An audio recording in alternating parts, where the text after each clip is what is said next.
Hello, everyone. Welcome back to Can This Even Be Called Music Club, where we're discussing our favorite albums from the last quarter of the year. This one's the quarter from, wait, July. Is it July or August to? July, August, September. Oh, yeah, July to September. Yeah, right.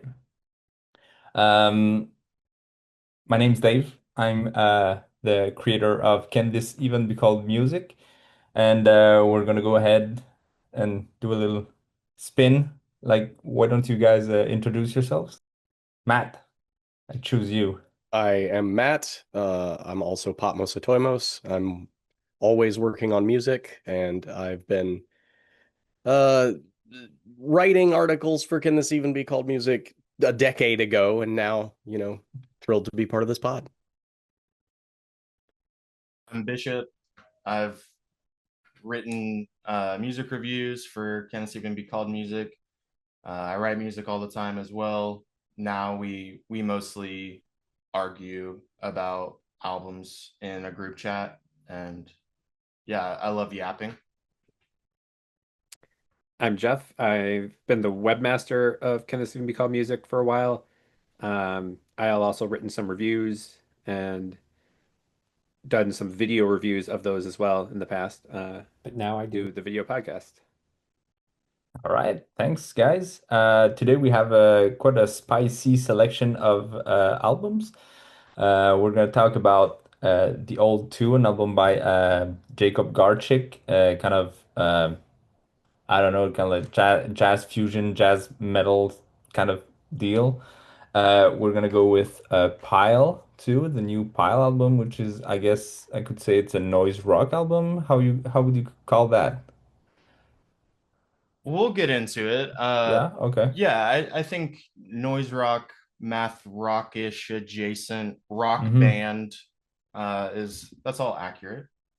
And then we're gonna move on to Mildred, which is kind of a noise rock too, but kind of more shoegazy, I guess, more doomy stuff. Post-hardcore Midwest Yeah. emo, prog, all over the place. And we're gonna finish with Between the Buried and Me's new album with Jeff, which, as you know, is I guess progressive metalcore-ish album, band type shit. Yep. And well, let me just start with the Jacob Garchik album. So I chose this album not only because it was incredibly good to my ears. Oh wait, guys, what are you guys wearing? Well, I've got Devourment. It's a Devourment long sleeve. It's a little cold now. So Devourment long sleeve. Heaviest band that isn't Primitive Man. Primitive Man doesn't count. They're a different thing. I've got Dream Theater Scenes from Memory. I saw them a week and a half ago. Uh, Nice. the second time I've seen them this year with Mike Portnoy and James LeBrie's voice. He's been working with a new vocal coach, and it has improved significantly since I saw them 2 years ago during the Dream Sonic tour. His voice was like the worst it's ever been, but Mm. now it's up to like an acceptable level Wow, of recovery. So that was a great show. They ended with a change of seasons, which I'd never seen live. So that was amazing. a great show. That's sick. Was that the encore? Yes, yeah, Ah, classic. I love when a band encores with a song that's way too long. yeah. Yep. I'm wearing not a band shirt, but a platform shirt. This is a shirt from Merlo, which is, I guess you could say, a an alternative band camp. It's not, I wouldn't say it's a viable platform yet. It's still in early development. And but the goal is to be fairer with the royalties, I guess, or the shares of the payments and stuff like that. And it's very independent. It's very small scale. A bunch of, I guess, developers slash musicians are working on it. And right now it's working mostly off of donations. So if you like that, go check them out. Merlot, Mirlo. They're pretty cool. I'm repping seminal Delaware melodic hardcore band Your Eyes My Dreams. Uh, How long is biggest that shirt? it's big block letters. How long is it?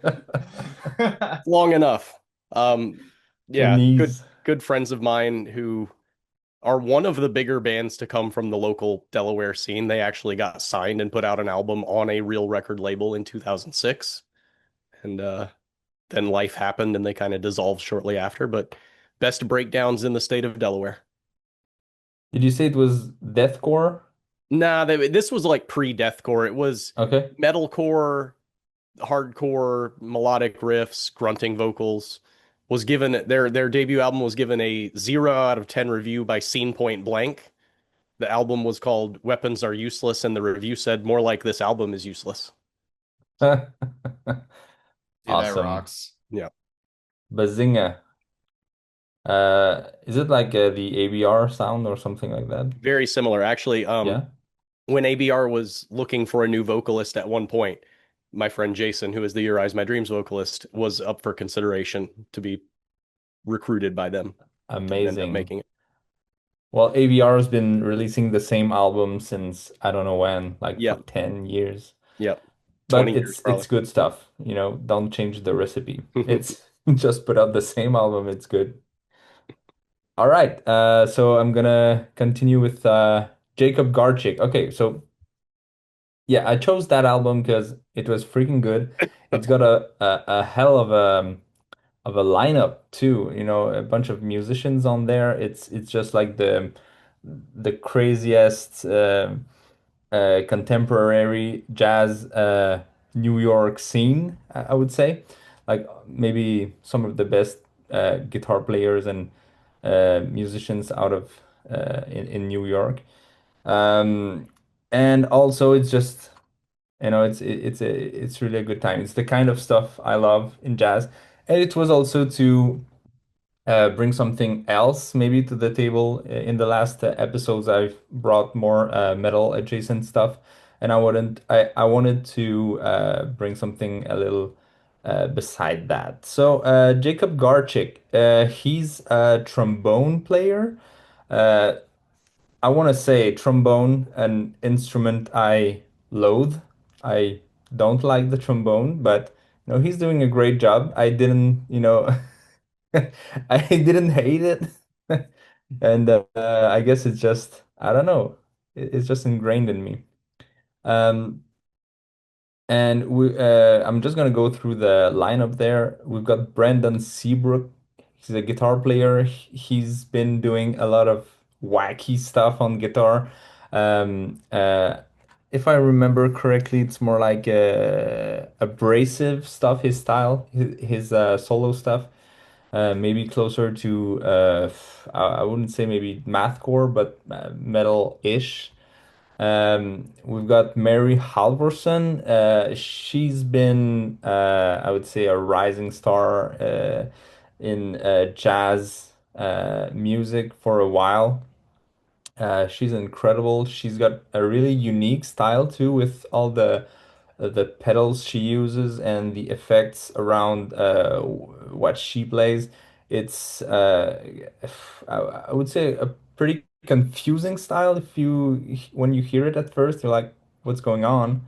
And you need to maybe um, go deeper and maybe see what she's doing with her feet too, with the pedals and all of that. It's really cool stuff. We've got Jonathan Goldberger. I don't know the guy specifically, but he's credited as guitar and baritone guitar, which is pretty cool. And Vinny Speranza, too, on drums. There's two tracks that are played by a different band. It's the same band leader, but different members, I guess. There's Jacob Garchik, too, on trombone. And then we've got on guitar Ava Mendoza, Sean Moran, and Miles Okazaki. And Miles Okazaki is also another name that's I'm familiar with. He's a crazy guitar player too in the jazz scene, the current jazz scene. And we've got Josh Dion on drums. Unfortunately, I don't know the guy, but he's doing a great job on that record. So, with that being said, I wanted to get your impressions, Guy, on that album. I know it's a bit different, maybe out of left field, but I hope you liked it. I can go first. My thoughts were decently simple. I didn't feel like it was super left field for you. Like you picked the Cranberg album. You know, Yep, I did. you love sharing with us jazz records where I listen to it, I'm like, this is good, and then I never listen to it again. Um, but because of that, I'll say that so like my line is pretty low. My bar is pretty low. With the jazz records that you send, if I'm not pissed off, then it's good. I will say this album didn't piss me off. Amazing. Um, I thought it was interesting that it sounded like it was kind of recorded like a metal album. There are guitar tracks that sound like they were just recorded into an interface. It didn't feel like the whole band, like every single part of the whole band was recorded just all at once. Didn't feel like a live album per se.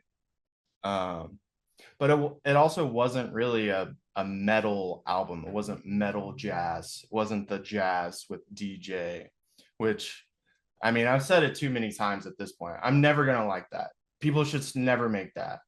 I don't think there are any eight-string guitars here. Thank God. What do you mean, Um, metal with DJ, the stuff you don't like? Is it like more new metal or more just like jazz with saxophone? I mean metal with saxophone. you know, we've talked about this where it's like, oh yeah, we're a metal band, but we kind of add saxophone and then Yeah. there's like a heavy breakdown, I guess, but it has saxophone, and it just for me they're never truly complementary, spare for a Mhm. handful of like amazing standouts, you know. Hmm. Don't know how many times I can say Imperial Triumphant is just they're allowed to do it and maybe three other bands are. Um but at the same time, like I said, the guitar tracks, you know, they sound right up front. It doesn't sound like it's happening in a room and then Hmm. there's a mic that's kind of, you know, just some distance away. So it had that up close metal sound while still being, to my ears, a mostly just contemporary jazz record, not trying to be, you know, we're bridging the gap between extreme metal and jazz stuff, which usually turns me off pretty much every single time. I So don't think that's the point here. That's what you're saying? I'm saying that it does not sound like an album where they're Hmm. trying to combine overtly metal elements with jazz music. There's something in the production that feels up close and like rockish, like, hey, dude, just plug your instrument into my interface and we'll record you. Or like play through your amp and I'm just gonna mic your amp. But maybe tomorrow we'll have, you know, the full band come in and then we'll record that separately. Um, I also thought that the recording is also super good. It's super clear. Um, the drums are panned to audience perspective, which is kind of unusual to me. But like I said, my bar is pretty low for modern contemporary jazz, and it didn't piss me off. So that's really all that I can ask for in this case. You've shared with me plenty of albums that piss me off right away. So Eh, this was good. we have a new fan. So this was good. I enjoyed it. All right, thanks. At no point while I was listening to this album multiple times did I consider thinking about it as a jazz album. It just Okay. did not read that way to me. I didn't really know what I was listening to. As Bishop pointed out, it's not metal. It's not really jazz. It's not mathy enough to be math rock, but it kind of has some shared DNA with that style of like it's a little bit academic sounding. I mean, no, these are all like sort of academic musicians, Berkeley and it record. has that flavor to it. There are some riffs in some of the songs, including like late in track one, where it's a very basic musical approach. You know, like there's a part where it's kind of everything drops out and then the guitar goes boom, boom, boom, boom, just does this like ascending riff. And I'm like, okay, sure. Like I kind of would have thought you'd do something a little bit more creative there. A lot of these songs are kind of built from a collection of simple ingredient riffs. Um, I also just noticed as I was looking, I didn't know Mary Halverson was on this album. That never occurred to me as I was looking through the list of people. She's brilliant. Um, so I need to like go back and kind of listen for more of what's going on there. Six people are credited with guitar. Nobody is credited with bass. Is there no bass on this record? I don't know. I think there's none yet. And that is a crime. As I'm remembering the tracks, I'm remembering like there's not a lot of low end. This album could have definitely benefited from having, you know, like a Mohini Day on bass, like Oh, tearing up some of the definitely. songs. I mean, to be clear, every album could benefit by having Mohini Day on bass, but Yep. Or that Henrik Linder guy. somebody like that, somebody who could, you know, take over Mhm. and do a little, add some texture, add some creativity on the low end, I think would have enhanced this. You know, it's the thing that pissed me off with the Tram project with Tosin Abasi. You know, it's Mm, it's great stuff, but no bass. I'm like, man, what? And even Animals as Leaders, I don't think they've got a bass player. Well, that's they interesting. didn't have when Yeah. I saw them live, Mm, but I don't know if that's a permanent thing. mm. Maybe baritone guitar is Yep. that's the thought, you I know. guess, yeah. But I think what you can do with a baritone guitar, or what they're doing with it here, is very different than if you had a Yeah, dedicated bass player, you know, yeah. doing some creative stuff down there. You said the album didn't piss you off. It didn't piss me off until track three, which is not really a track. It's this 44-second thing that is a 1578 composition. And like the first two tracks are good, and then that comes in and it's this like happy, peppy little horn motif. And I'm like, why? What happened here? There's an overarching sci-fi theme to this album that is not clearly communicated because it's all instrumental. So like if there's a story, I'm not really following it per se. That being said, good album, creative, a lot of talent on here, maybe not being pushed to its limit, but very original, very unlike, you know, like I started out saying, it's not quite jazz, it's not quite metal. So what is it? Well, it's got this sort of unique niche. There's nothing else quite doing what they're trying to do. I'll say the track one track, the first track is my favorite track. And you're talking about like there's a simple motif that they kind of build off of. Bro, I love when a track title, because that song is called One Can Only Go Up. Mm. I'm a sucker for like they wrote this song, they didn't have a name for it, but they were like, what if it was kind of called just How We Think About It? Like if you're in a band trying to rehearse the track and it's like, oh, let's rehearse that one, it doesn't have a name. How does it go? It's like, well, the whole song is we're just going up the neck every single, like that's the whole song is we're just kind of going up. And like they just came up with a name. You can only go up actually. So when I saw that and heard that, I kind of got excited, but it was still my favorite track on the whole That's record. a good point. There's probably more layers of creativity to this than I've been able to appreciate so far in terms of Yeah, like how the music conveys the underlying story. Like I bet there's a narrative reason that they're going up at that point, and then the music is going up, and the song is called "One Can Only Go Up." So there's probably yeah, some cleverness there that you know you could dig into. sure.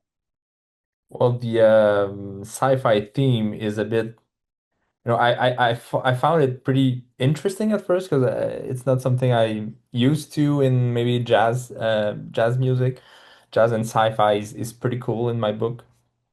And I think the whole kind of story or synopsis or something is in the Bandcamp description, and it's just a sci-fi tale that doesn't really takes itself too seriously. And yeah, I'm gonna say I agree with you with the 1578 track.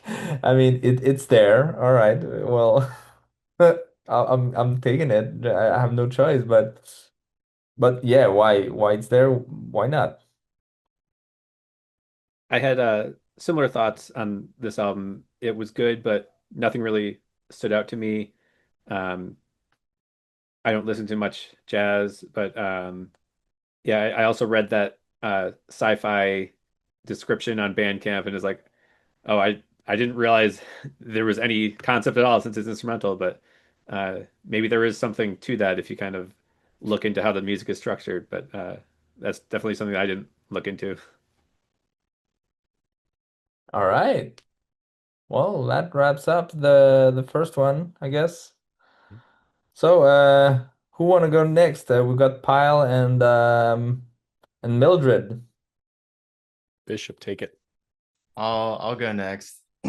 um, yeah, so I picked Pyle's new record, Sunshine and Balance Beams.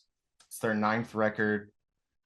Um, it's not my favorite Pyle record. It's also not my least favorite, but I am constantly impressed by this band for, as always, like largely contextual and shit that doesn't make sense. But I was talking to Matt about it a few days ago, and during that conversation with Matt, I feel like it was the first time it had really ever occurred to me that Pyle is just like a rock band. I had never really thought of them as just a rock band, which really in hindsight is a much better description of anything when I've tried to sell someone on Pyle. Saying they're just a rock band is, it's a lot more succinct than like, well, they're kind of a noise rock adjacent, math rock adjacent band where when I listen to them, I kind of think that it's okay if I die right now, but I'm not really sad, like nothing's wrong. But I just kind of think my life can be over right now, and it's like fine, but it's not sad either. That that doesn't really land for a lot of people. Um, but Pyle does make me feel that way, and that to me, that's what's kind of special about them. Uh, I would say that they're noise rock adjacent, they're math rock adjacent. Rick McGuire's lyrics are super good to me. Um, they make me feel uniquely existential in a way that not many other bands do. If you've watched this podcast before, I have no trouble describing and going into detail about why I feel certain ways about music and describing how I feel. But Pyle kind of is an exception to that rule where they, especially their softest stuff, will leave me feeling moved and emotional or like feeling raw. But it's hard to describe exactly why that is or what specific component of their music is doing that to me. Um, that being said, it's a lot easier to say they're just a rock band. I saw them play live in Nashville. That show was awesome. And I got the impression that their live show is basically just exactly the same as their rehearsal. Like we just saw them rehearse. We just happened to be present. There's a Have you ever heard the saying like it almost means nothing but somehow means something where that sounds like a band. That's a band that sounds like a band. To me, Pyle is a band that just sounds like a band. Like they probably never stopped writing and they never really stopped practicing. And so by that logic, like they're scheduling things around Pile. They're always practicing. They're always thinking about it. And so, yeah, their live show did kind of feel like just a live rehearsal, but it was amazing. Uh, it's hard to really do justice to their catalog. Uh, Green and Gray is my favorite record of theirs. They put out a record in 2023 called All Fiction that was maybe a little bit more electronic and more introverted. They kind of sway between loud, crashing post punk and soft, like very worried sounding post rock, I guess. And I like their softest stuff the most. But this record was good. The last three songs on the album are Pile at my favorite kind of vibe that they lean into. Um, Something that's funny to me about Pile is Rick loves to sing like a completely nonsensical vocal melody that just it makes no sense. I don't know why he's choosing those notes if it was even deliberate in the first place. But I love Pile. Pile is very special to me.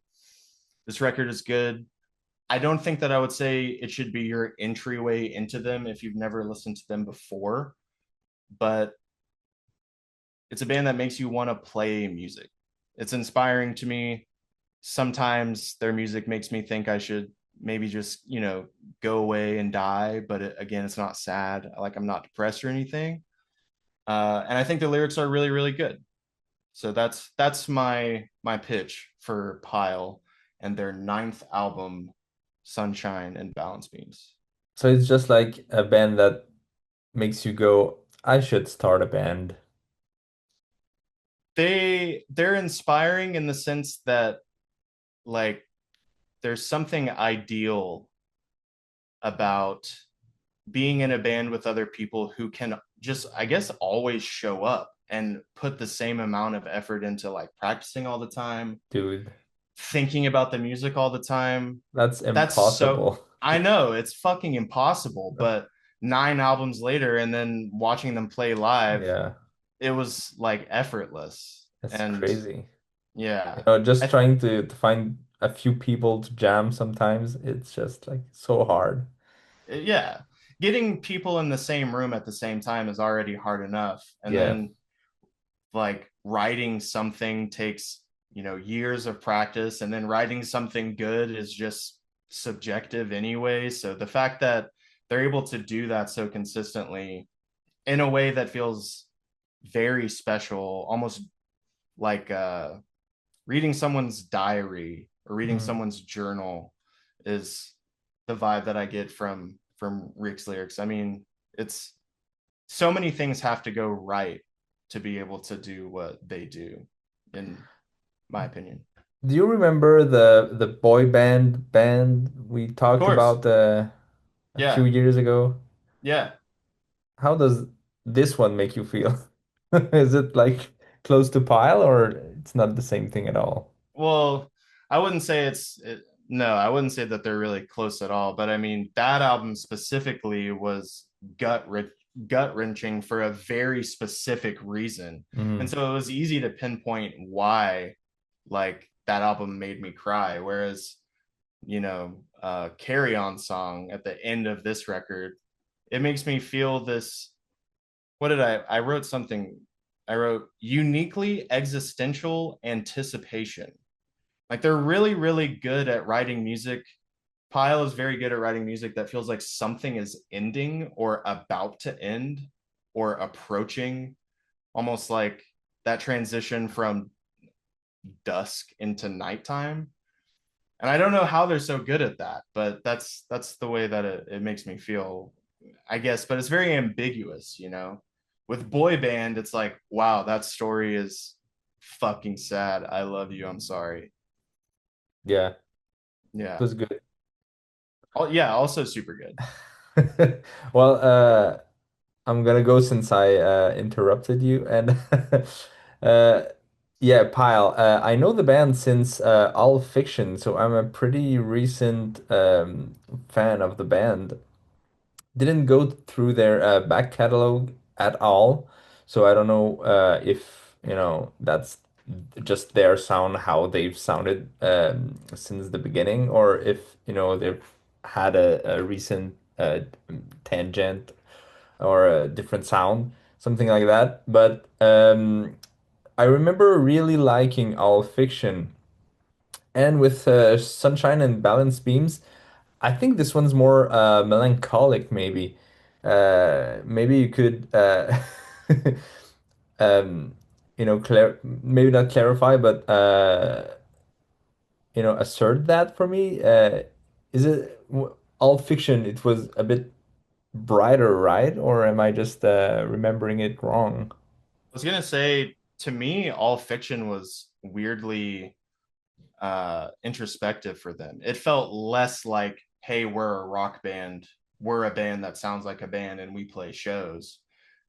All Fiction felt more like, I've been thinking of these ideas for a while and they've kind of cooked, and now I'm in the studio and we'll record them and kind of experiment a little bit. That one has more electronic stuff going on too. I don't think it would be as easy to pull off performing those songs as they sound on the album in a live setting. Um, but the melancholic sound is my favorite bit of the whole span of Pyle's sound. This one I felt like was, again, it's not my favorite, it's not my least favorite. Um, but I would argue that All Fiction is maybe a little more sad sounding, more Hmm. melancholic. But yeah, like you said, the singer really chooses unique notes, unique vocal melodies. Uh, He's just singing shit at random. He's just yeah, picking it random feels ass like it. notes. Yeah. It's like, what are you doing, my dude? But Yeah. it works, it sounds great, and his voice is great. I think it sounds like a sad singer voice, which is kind of the case, I guess. He's Canadian. Really, They're a Canadian band. where are they Yeah. from? Uh It Crap if I says know. Chicago or Boston. It says Boston and Chicago on their I think Bandcamp page. I thought that Rick was a Canadian. Or maybe he's Canadian. Oh, well, I might be lying actually. I thought I had read that Rick is from Canada. It says Boston, Boston, but their singer Rick McGuire. All right, where is he from? See, I was using that as a crutch to say like anything that seems off about them, they're from Canada. Like it's just different. It's a different lifestyle up there. Up there, where in Canada? Yeah, up in Canada, it's different. What's different? You would have to tell. I mean, it's only something I really I infer it. I infer it from you. But in what kind of way is it different? It's unexplainable. It's something you feel. It's intangible.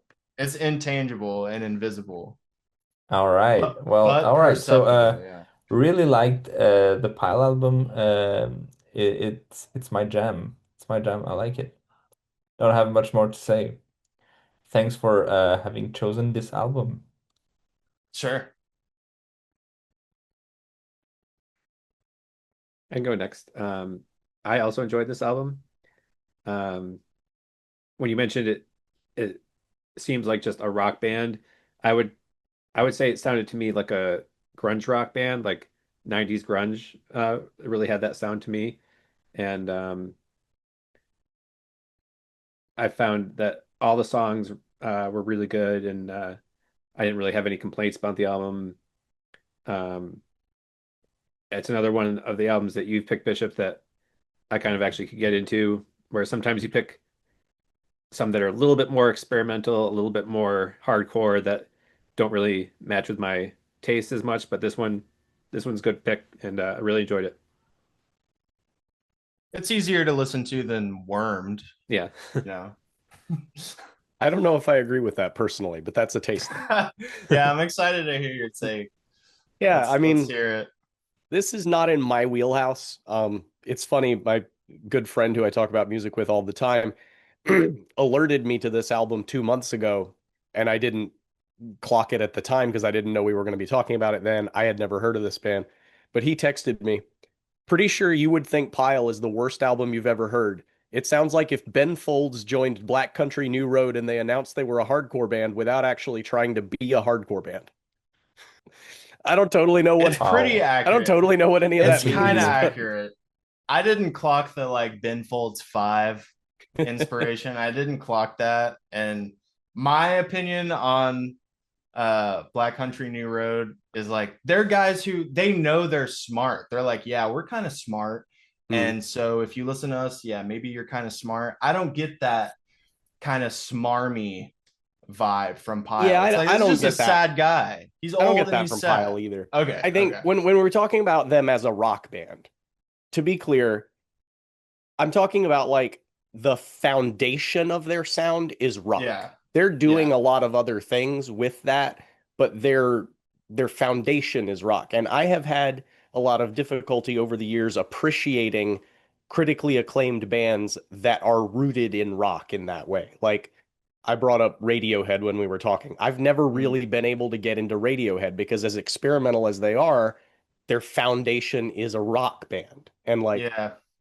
I don't know. There's some Sonic Youth is extremely experimental, but they're a rock band. And I just Yeah.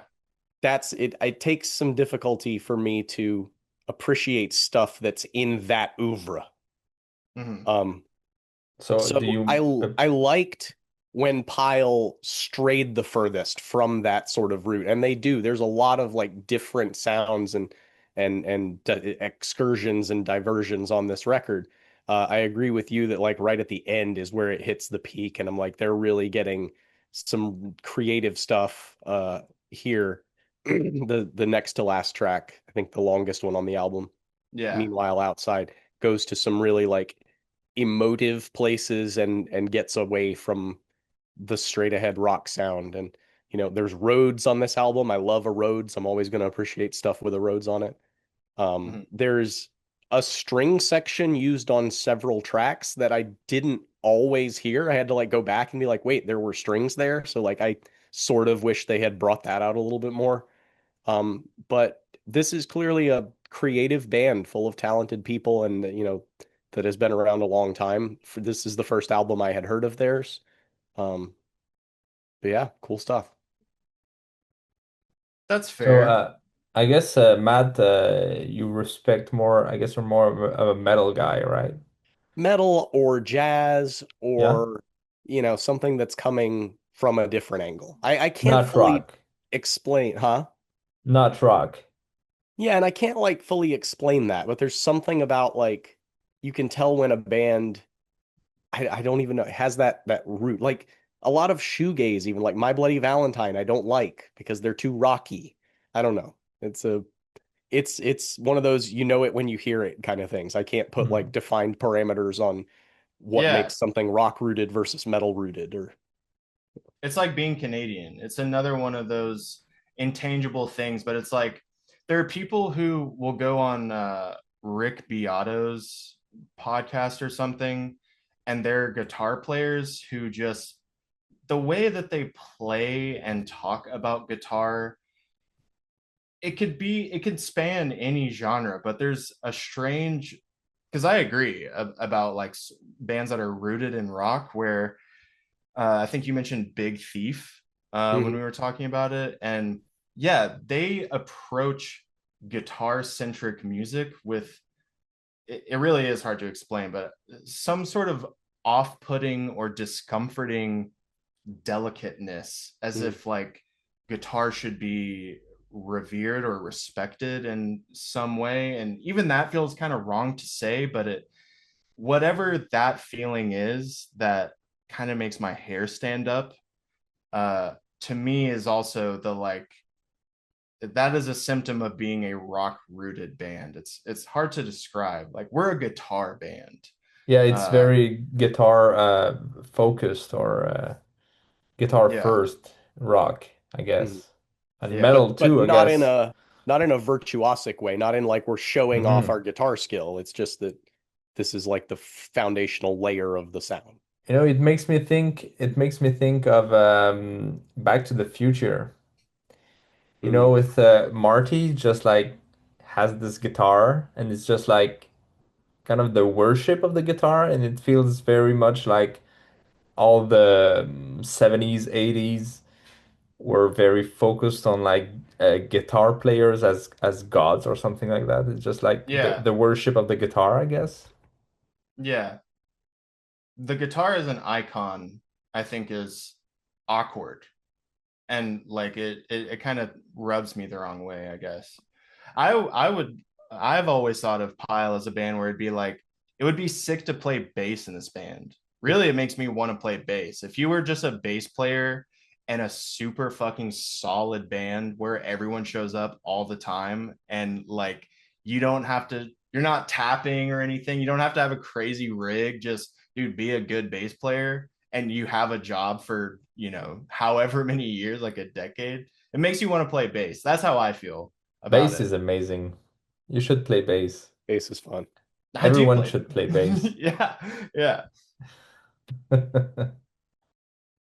I play yeah, bass in an R&B covers band with a bunch of older black men and me.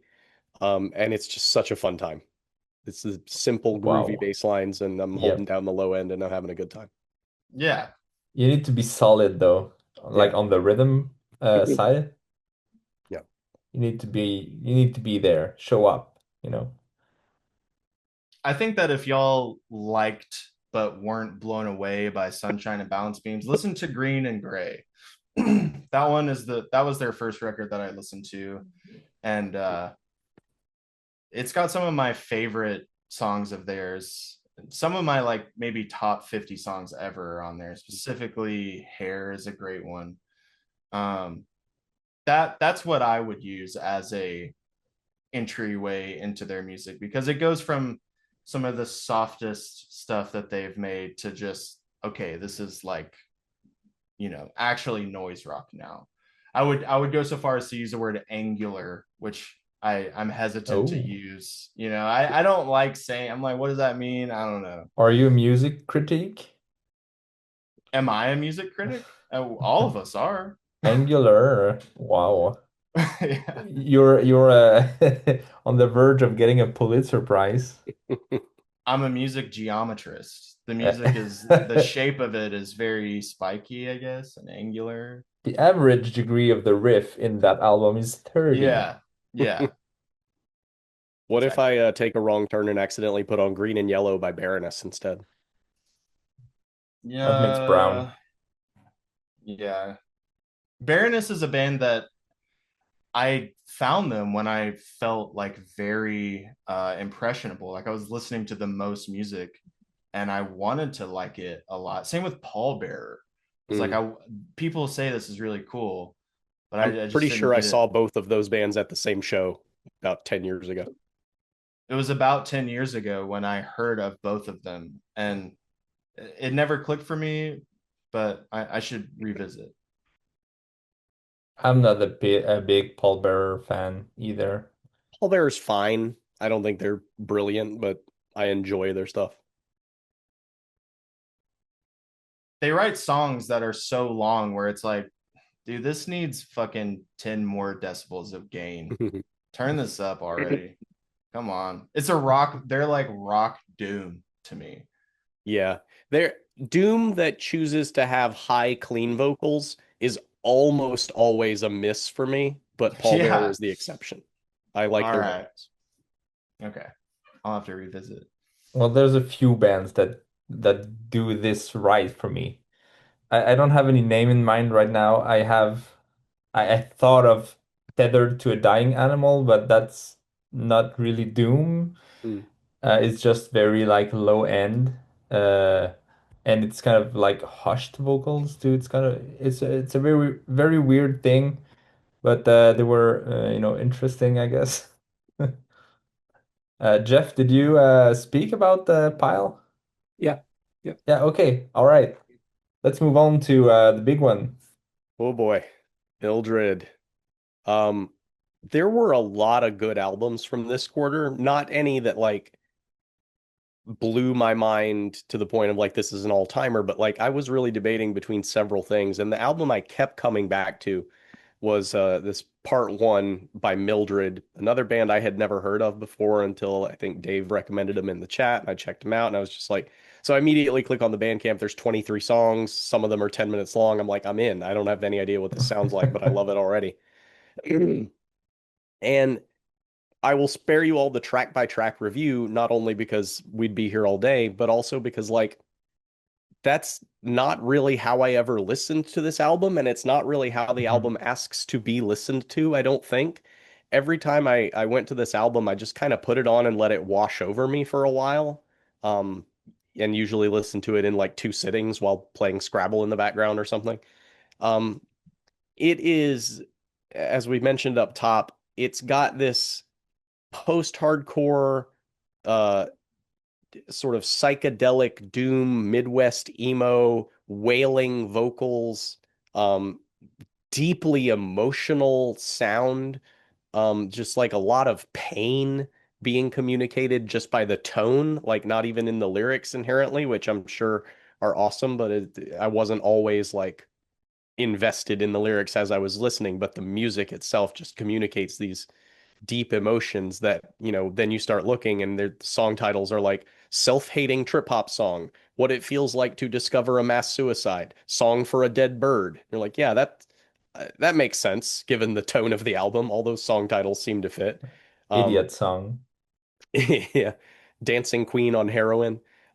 Maybe the highlight, I guess the two that like stood out as individual pieces were What It Feels Like to Discover a Mass Suicide and Lila's Death, which is the third to last track and the longest one on the album. There's just a lot going on here. There's a lot of music. There's some dynamics, but it's also like surprisingly consistent throughout without being repetitive and boring. Like they understand their sound and embrace it. Um, they remind me that, and this is not going to land for anybody. I asked you guys if you'd ever heard of this, but just in terms of the size and scope and intimacy, like this album feels like a peek behind a curtain, sort of like they're just showing everything that there is. This is an uncurated album. It's 23 songs, it's 2 hours long. It's just here's all the music we've come up with in the past however many years, and I love that. And it reminded me spiritually of this album, Omit Self by Word as a Virus, who were a sort of post-metal band in the post-metal heyday, the early 2000s, when your ISIS and your Cult of Luna and your Neurosis were taking over the world. This was a band from New York that was like your favorite post-metal band's favorite post-metal band. They were really underground, but they were influential on some bands you might have heard of.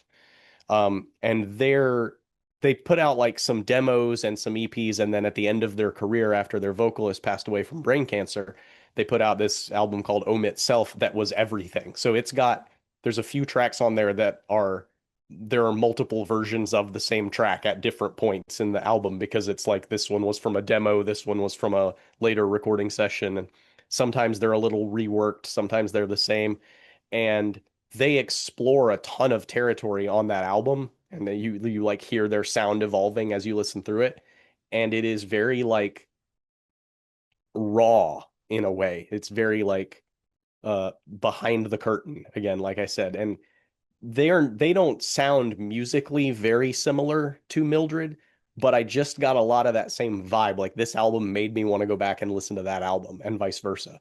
So again, I can't really drill down on like any particular song or any particular part of the sound that I love, but I was just wrapped up by this album and really liked it. And nobody's talking about outside of our little circle. I don't think anybody even knows this album exists. I mean, it's got some support on Bandcamp I'm seeing, so like some people do, but this is the band that people should know about. And if you listen through this and go, "Oh, I can't wait for part two," gotcha. Part two actually already came out in 2022. Yeah, Um, I did that yeah, actually. they got you. They got So they me. they put out part two first, and then they had some other little stuff in between, an EP called Part Neither, an EP called Part of Things to Come. Um, so they're playing around with us a little bit, but I do believe this is like, I don't know if they're broken up, but this seems to be like their final statement as a band. Kind of Kind hope of that's not true, but it's a Star Wars situation, sort yeah, of. Yeah. yeah.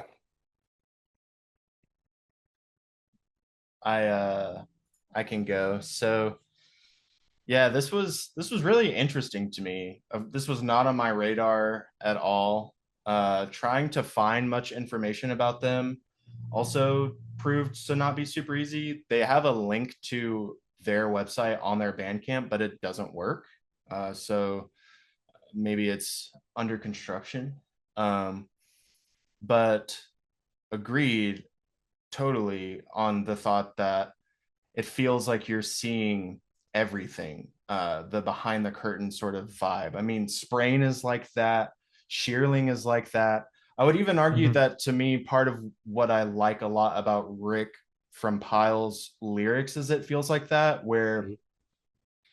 um, it feels like music where it's a little hard to critique on its face lyrically, I guess, in the case of Pyle at least. It's hard to critique it right on its face because, yeah, it does feel like, you know, a scrapbook of feelings. And to say that, oh, this didn't really work for me, or that song's better than another, I think it's fine to say that like certain riffs are cooler than others, or not even cooler, but heavier than others is fine. You know, sometimes there are blast beats on this record. But trying to say like, oh, that song doesn't really work for me, well, it's like a journal entry, is the impression that I get. Maybe the people in Mildred would even agree with you and be like, yeah, I felt like shit when I wrote that. It's not my favorite song either. Like, or they would say, yeah, it sucks, you know, like, Yeah, it's they've given everything the ugly and the good and the, all in between. yeah, There's no it's filter, like, it's very very vulnerable, and the way that the yeah. lyrics read make it feel, uh if edited at all, very lightly edited. Whereas in contrast to Pile, I think that it's still, I still listen to it and hear it as like that's a journal entry. This is just a snapshot of a day or a vibe. Piles feels very edited to fit for songs, whereas with Mildred, it's like a 2 hour long opus that to me it reminded me of 90s noise rock bands like uh Drive Like Jehu, Mm. Jehu. It even made me think that I thought this album ended 4 times and that I was just listening to like New Thursday or something. The vocals kind of remind me of Thursday. Mm. The production kind of sounds like Pavement to me, like 90s indie stuff. There's not a super high gain guitar tone going on here, whereas the riffs will just randomly become super heavy. I made the joke that it sounds like if Def Heaven made a Pavement record, or the other way around, or like if when Def Heaven was starting out, if the guitar player was like, dude, I can't really trim pick, and I'm not gonna learn, so but I get the vibe that you're going for. What if I just write this instead? And I'm not gonna learn how to like tap or sweep or anything, but I do fuck with this visions. That's kind of what Mildred sounds like to me. Mm. Um, 2 hours long. When we talked about Swans, Matt said that the difference between the PH records and Swans is that when Matt writes a 2 hour long album, it actually has music in it. See, I agree with that. That's true. Swans does love to write a 2 hour long record with about 40 minutes worth of music. Yeah. This is like the polar opposite of that. It's 2 hours long of music the whole fucking time. And it became a little exhausting, but Mhm. I listened to it all in one sitting. And if it is a catalog of like, this is everything, here is everything, then it should be exhausting in that. I don't think that's a negative thing. I think just it becomes a lot, and it should be a lot because if it's everything that they've got, then yeah, it is a lot of music. I think Uh, that's the point too. Maybe just story-wise or narratively, just like going through the song titles, it's kind of a lot of trauma and pain and stuff like that. So I think going through the album is like, going through this trauma and you feel burdened by the end. You're like, when does it end, you know? it's also got one of the most interesting Bandcamp like descriptions of how this was made. It says Yeah. tracks 1 through 5, blah blah blah. A bunch of it was tracked at Dungeon by the Sea. Drums were recorded or tracked by Hector Rivera. That's just a handful of tracks. Everything else tracked at what I'm assuming is their home setup. Some of it was mixed by one person. Some of it was mixed by another person. Foster Hilding of Dead Mothers Collective. A single track was mixed by uh, the vocalist. So it's all over the place. It's a very exhaustive. This is every single thing that we have. Here it is, and it's a huge release, so to And they've speak. got like 20 musicians in there. Yeah, People are doing like this song and other people doing on the other song and whatever. Anyone that's available, come and track this song. yeah. Um, I thought it was a really cool combination of different sounds, though, because it kind of almost has a similar production to Scramsy stuff, like William Bonney comes to mind, or Merchant Ships, even a little bit. Um, it's got atmospheric shoegaze bits, very dreamy and hypnotic, and then other parts where, to me, it kind of does sound like rock music at times in that sort of we're a guitar band way. Um, but yeah, this was really fascinating. I'm intrigued by it, especially the trait where that it feels similar to sprain. It gives me a similar feeling of this person needs help. This person is not okay, and we're witnessing that person being truly not okay, not in a performative sense entirely. Full meltdown. Full meltdown at times. So very This whole album intriguing. does have the vibe of like this is being performed at a basement house show in 2004. Agreed. Yeah. Yeah, agreed. I loved that you put the word scrapbook. Like that really, Mhm. as soon as you said that, I was like, perfect. That's what Yeah, this is. yeah, yeah. I enjoyed this a lot. Um, it is hard to compare it to stuff like saying it sounds like Pavement. I don't know in production only, but in how they go about like strategy, musical songwriting strategy is nothing like Pavement. And to say Mm, that it reminds me of Deaf Heaven, not in sound at all, but kind of in strategy. yeah. Um, I will say I was they do a little fake out, which I love at the beginning of the first track. It's like this AM radio filter on the song as it's starting, and then it kicks to like the real production. And I was like, oh, thank goodness, because yeah. this album doesn't work with bad production. Like nobody would sit through all of this, but once you hear it's got this warm richness to the sound quality. It's almost like sepia filtered audio, if that makes Mm-hmm. any sense. And I'm like, yeah, I Totally. can I can vibe with this for 2 hours. Totally. I agree.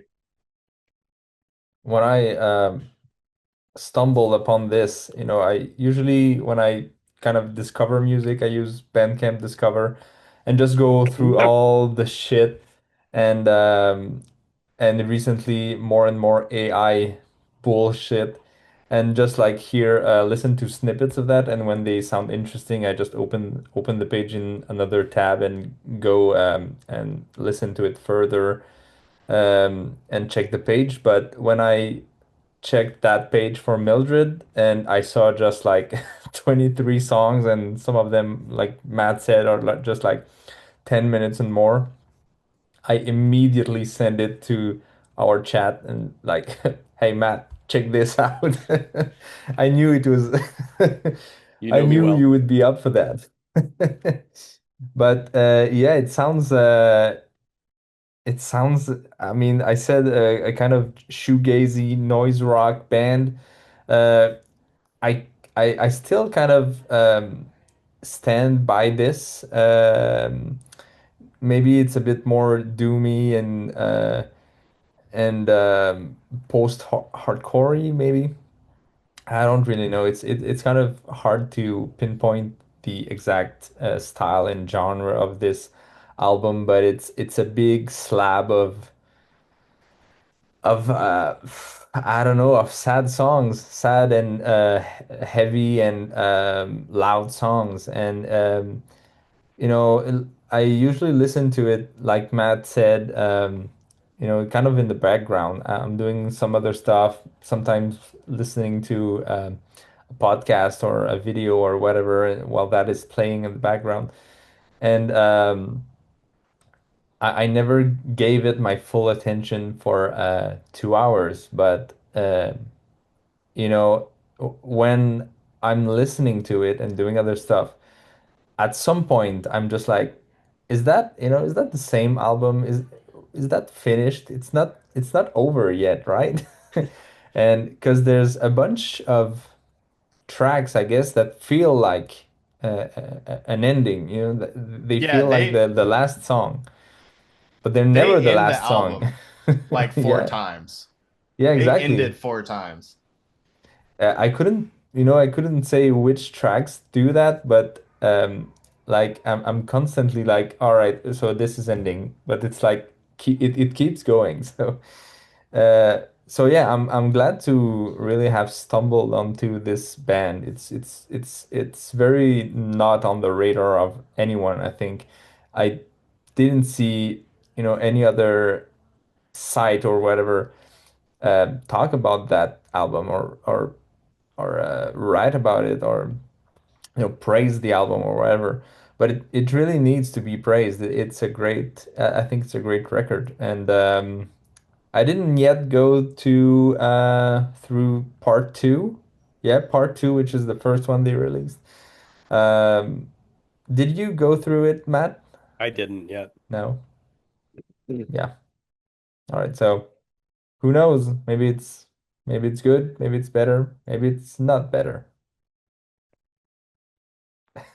I I also uh like this album, but it is a lot, a very long album. And I also typically listen to it with while doing other things. I actually put it on this morning as I was mowing the lawn, just as one last time, and uh, it it it just goes so many places, and like I Bishop has think said multiple times, it I like think that's ends like four that's good times. because I think that album was mastered for listening while mowing the lawn. Yeah, yeah, Yeah, I you're had right. noise canceling Yeah. earbuds with the earmuffs on.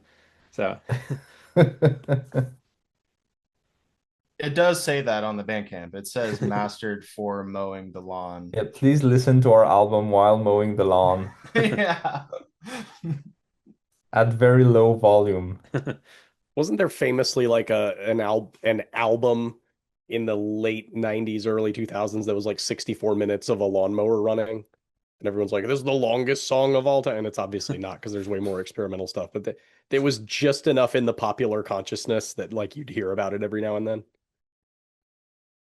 I've Never not heard heard of of that. that. I Yeah. wonder if I'm crazy. I'm gonna Google this while Jeff keeps talking. yeah, I enjoyed it. Uh, it is a lot to listen to, but uh, it does have a good mix of genres and like experimental stuff. And I did kind of like the Midwest emo parts. Like once it got a little more mellow, the like the first chunk of the album is all pretty heavy, pretty loud stuff, and then it sorted through the middle, more towards the end, it starts to get more mellow parts kind of mixed in, and it kind of like once you get through that heaviness, you kind of it kind of uh, slows down a bit and like gives it more room to breathe. So I did enjoy it a little bit more once I've gotten farther through it, but it is a lot to do in just one sitting. So maybe it's kind of better listened to in chunks, like you kind of take a different chunk and focus on that kind of genre, and then uh, kind of listen to it that way. But yeah, I enjoyed it.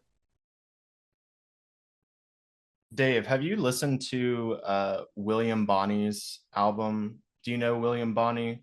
No idea.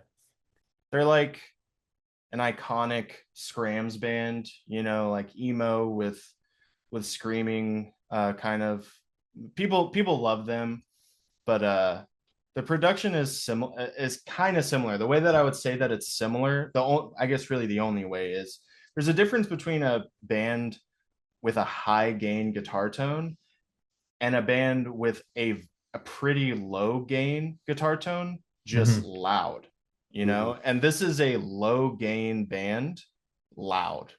Yeah. And that plays into the raw sort of DIY sound to it. But William Bonney is good. I think there's probably some remix or remaster of the album that everyone really appreciates from them, but just listen to the original one. It sounds like shit, and it should sound like shit. It's awesome. Um, that's at least sonically, tone wise, or whatever. That's the impression that I got at times. That and yeah, 90s, I guess emo mineral. And then they fucking blast, which is sick. All right, so we talked about the Mildred website that doesn't give anything right now. I'm looking it up on the Wayback Machine, and they've got some screenshot of that website all the way back to 2006. But I think 2006 the website was just maybe an under construction label. It just said like Mildred, Mildred, Mildred, Mildred. And I've got some screenshot from 2022, and it's just a bunch of links that go to their various social media pages. There's one though that goes to a page called The Word, and I'm just gonna read you. It's kind of a little poem, I guess. Just, are you looking for something? Mildred is seven mirrors, reflecting your image. Carry the word with you everywhere you go. Spread it like a wildfire. Let the whole world know Mildred is born. And you may think we die, but we are immortalized. Into the very death we rattle. As it rings out feedback forever, the never-ending sound. All right. Okay. Sure. Sure, and there's a QR code. I don't know if it leads anywhere. Doesn't seem like it. I love gay people so much. One other funny Mildred anecdote before we move on. I was gonna listen to this album one more time going to sleep last night. I typed Mildred into Bandcamp and there was another Mildred and I was like, that's not the right Mildred. I clicked Mhm. on it and it's an experimental pop artist from like maybe LA or something. But the production for that Mildred is done by Brendan Burns, Who's Who's that? yeah, the who's that? microtonal pop guy. Oh, Brandon Burns. Oh Brendan my Burns, yeah. God, really? Yeah. Wow, crazy. So So another Mildred. there are two Mildred bands in LA. I don't think this Is is a band. I think this is a person or artist named There are Mildred. two artists named Mildred in LA battling it out. I guess Well, so. let me say Mildred we listen to, that's the better LA Mildred. So other LA Mildred, change the band name. Now, change it as quickly as possible. All right, I just sent you guys the like the expo dump on Mildred. Like it's the page and but later in 2023 and it's just a lot of word. It's just a wall of text. So feel free to read that whenever you feel like it. I gotta read this. I just looked up the Mildred experimental artist, and we always send each other like goofy artist descriptions or genre tags from Bandcamp and stuff. This is the artist description for the other Mildred. Jazz goth slash brutal piano slash Claude Doombussy slash No. dark trip hop slash evil clone choir slash experimental electronic slash dissonant neo soul slash opera question mark. Amazing. Nothing will ever be blackened black metal for me. That's my favorite one. It can't Sure. be blackened black metal is really good, but slambient is also way up there. Only slambient band that exists is Torture. That that fucking band is that's an episode all on its own. But yeah, black and black metal and slambient are my favorite. Oh wait. There's a screenshot that's got even more lore. So I'm just gonna maybe we can just show a screenshot of that. Just Yeah. going through the page at like times 20, like the Star Wars opening or Mhm, something. mhm. So yeah, what's the tag, the Bandcamp tag for the other Mildred? I wanna check that out. Uh, it's just Mildred, whereas the one we were doing is seven Mildreds. Okay, Mildred. All right. So if it's Brendan Burns involved, I'm in probably. So I'm gonna look into that. All right. Are we done with Mildred? Let's go to Between the Buried and Me. All right. Between the Take it Buried and away. Me, their new album, The Blue Nowhere. So I first got into Between the Buried and Me with their album Colors. I think it was probably soon after that album came out. Um, and their album before that, Alaska, is where they first kind of started the prog metal sound. Before that, they were just like uh, metalcore metal band. But I really loved Colors when that came out, and I've loved pretty much everything since. But I didn't really like Colors 2 as much as Colors 1. But I think the Blue Nowhere has some parts that kind of come close. They did a lot of things right with this new album. And uh, I like kind of the mix of styles that they did on this album. Um, they start out with like a straight prog song with Things We Tell Ourselves in the Dark, which was the first single, and it's reminiscent of like Haken and Devin Townsend, and um, it it's just a solid prog song all the way through. But then immediately they switch to God Terror, which is kind of like a more industrial sounding and darker sounding and not as proggy. And then uh, in Absent Thereafter, the second single, they have kind of their signature kind of circus music sound with those kind of riffs. They continue to get a bit heavier throughout the album. The songs Psychomantium and Slow Paranoia are like the two longest tracks on the album near the end. And those have just like so many different parts to them, heavy parts, proggy parts. Uh, they really just sound huge and epic. And then the Blue Nowhere, the title track, is the the third single on the album. That I liked the guitar tone on that one, very bright sounding, and then Beautifully Human closes off the album with a very like triumphant sound. And I really enjoyed this album all the way through. Can listen to it a ton more times. as with most Between the Buried and Me albums. So I'm interested to hear what you guys think.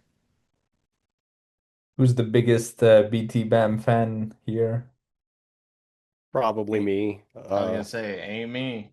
I also got into I was aware of them with their early stuff, but Colors, when they really kind of popped into the prog metal world.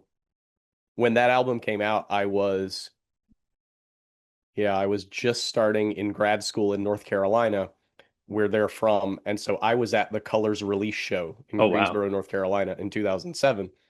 And I didn't pay my parking garage ticket on the way out because when I left the parking garage, the gate was just up because it was like after midnight. Anyway, I always remembered that. I've seen them 5 or 6 times now since then. They're awesome. Colors is my favorite. Just like you, Colors too. I was excited and a little skeptical, and then I started listening. I was like, no, there's something off about this. That album just never landed for me. Yeah, Part of it was that the band Rototypical released Volume 1, The Tactician, that same year, which was like a better Between the Buried and Me album than the one that Between the Buried and Me put out. But I didn't like give up on them. Like these guys are still brilliant. They're still like the vanguard of progressive metal core. We can get into the argument of like, are they metal? They're not on Metal Archives. That's dumb. Like they're clearly a metal band. Whatever. Yeah, metal So archives are very like gatekeeping. I like Metal Archives, but I'm not gonna Yeah, like defend them. But yeah, I it's a good resource. Anyway, yeah. this album is really good. I liked it. I liked Automata a lot. If you think about I did Automata too. as one Yeah, album, which I do because it's stupid that they split it in half, I thought it was great. Um, I like Coma Ecliptic. I think the way this album starts really sort of brings back the Coma Ecliptic. Like totally. we're doing a little bit lighter stuff. Haken, especially like the Affinity era, you've got those like electronic rototom sounds popping in and out, like from 1985. A little bit of Kairos too. They're doing that kind of sound as their shtick. So that song I really, really liked. Absent Thereafter, which the second one that came out, has good stuff in it. But as I've reflected on it and listened to this album many, many times, I've sort of been wearied by that song because it's one thing if you're throwing a hoedown in the middle of Ants of the Sky and that's like 2 minutes in the middle of a 10-minute song. But Absent Thereafter commits to we're interweaving this twangy hillbilly core guitar riff into the entire fabric of this song from start to finish.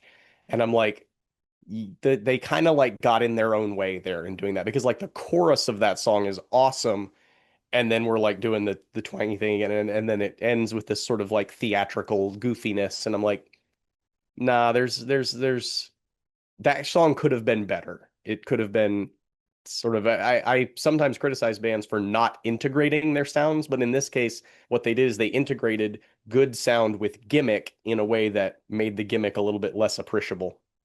So I don't like that as They're much as from North Carolina. yeah, but They're from the Southeast. put it in and then be done with it. Don't make it persistent throughout. Um, God Terror though, when that one I hadn't heard until the album came out. It's got this industrial vibe. It's got a 5:4 polymeter in some of the parts. That's cool. I'm really into that. Tommy's vocal delivery on parts of that song are not like anything that Between the Buried and Me has Yeah. done in the past. So that's cool. And then there's a drop at like 5:10 in that song that's as heavy as any riff they've ever done. So just in the first two tracks, you've got the light, proggy, Hakeny Between the Buried and Me sound and this heavy, brutal gut punching Between the Buried and Me sound. So it's like, okay, we're covering all the territory here. They've still got it. This is fresh. It's new, but it's still like anchored in their sound. And so I was convinced at that point that like I really like this album. It's going to be good. But sort of the second half begins to sort of slip back into that Colors too. Like, yes, this is good music that's happening, but I'm not really latching onto it. There's just kind of a lot of riffs that exist and are there, but there's not as many memorable moments. And the one so the you can't construct every album the same way. Like the correct construction of an album is for the longest song to be the last song, and that's the big climax. But they've done that. They did that with White Walls on Colors. They did that with Swim to the Moon on The Great Misdirect. They did that with Colors 2, I think. Colors 2 had like a closing track that was a minute long, but the Human as Hell is like 15 minutes right at the end, basically. So this album, they were like, okay, we're not going to do the big song at the end. We'll put two big songs right before the end. So that's your Psychomantium and Slow Paranoia.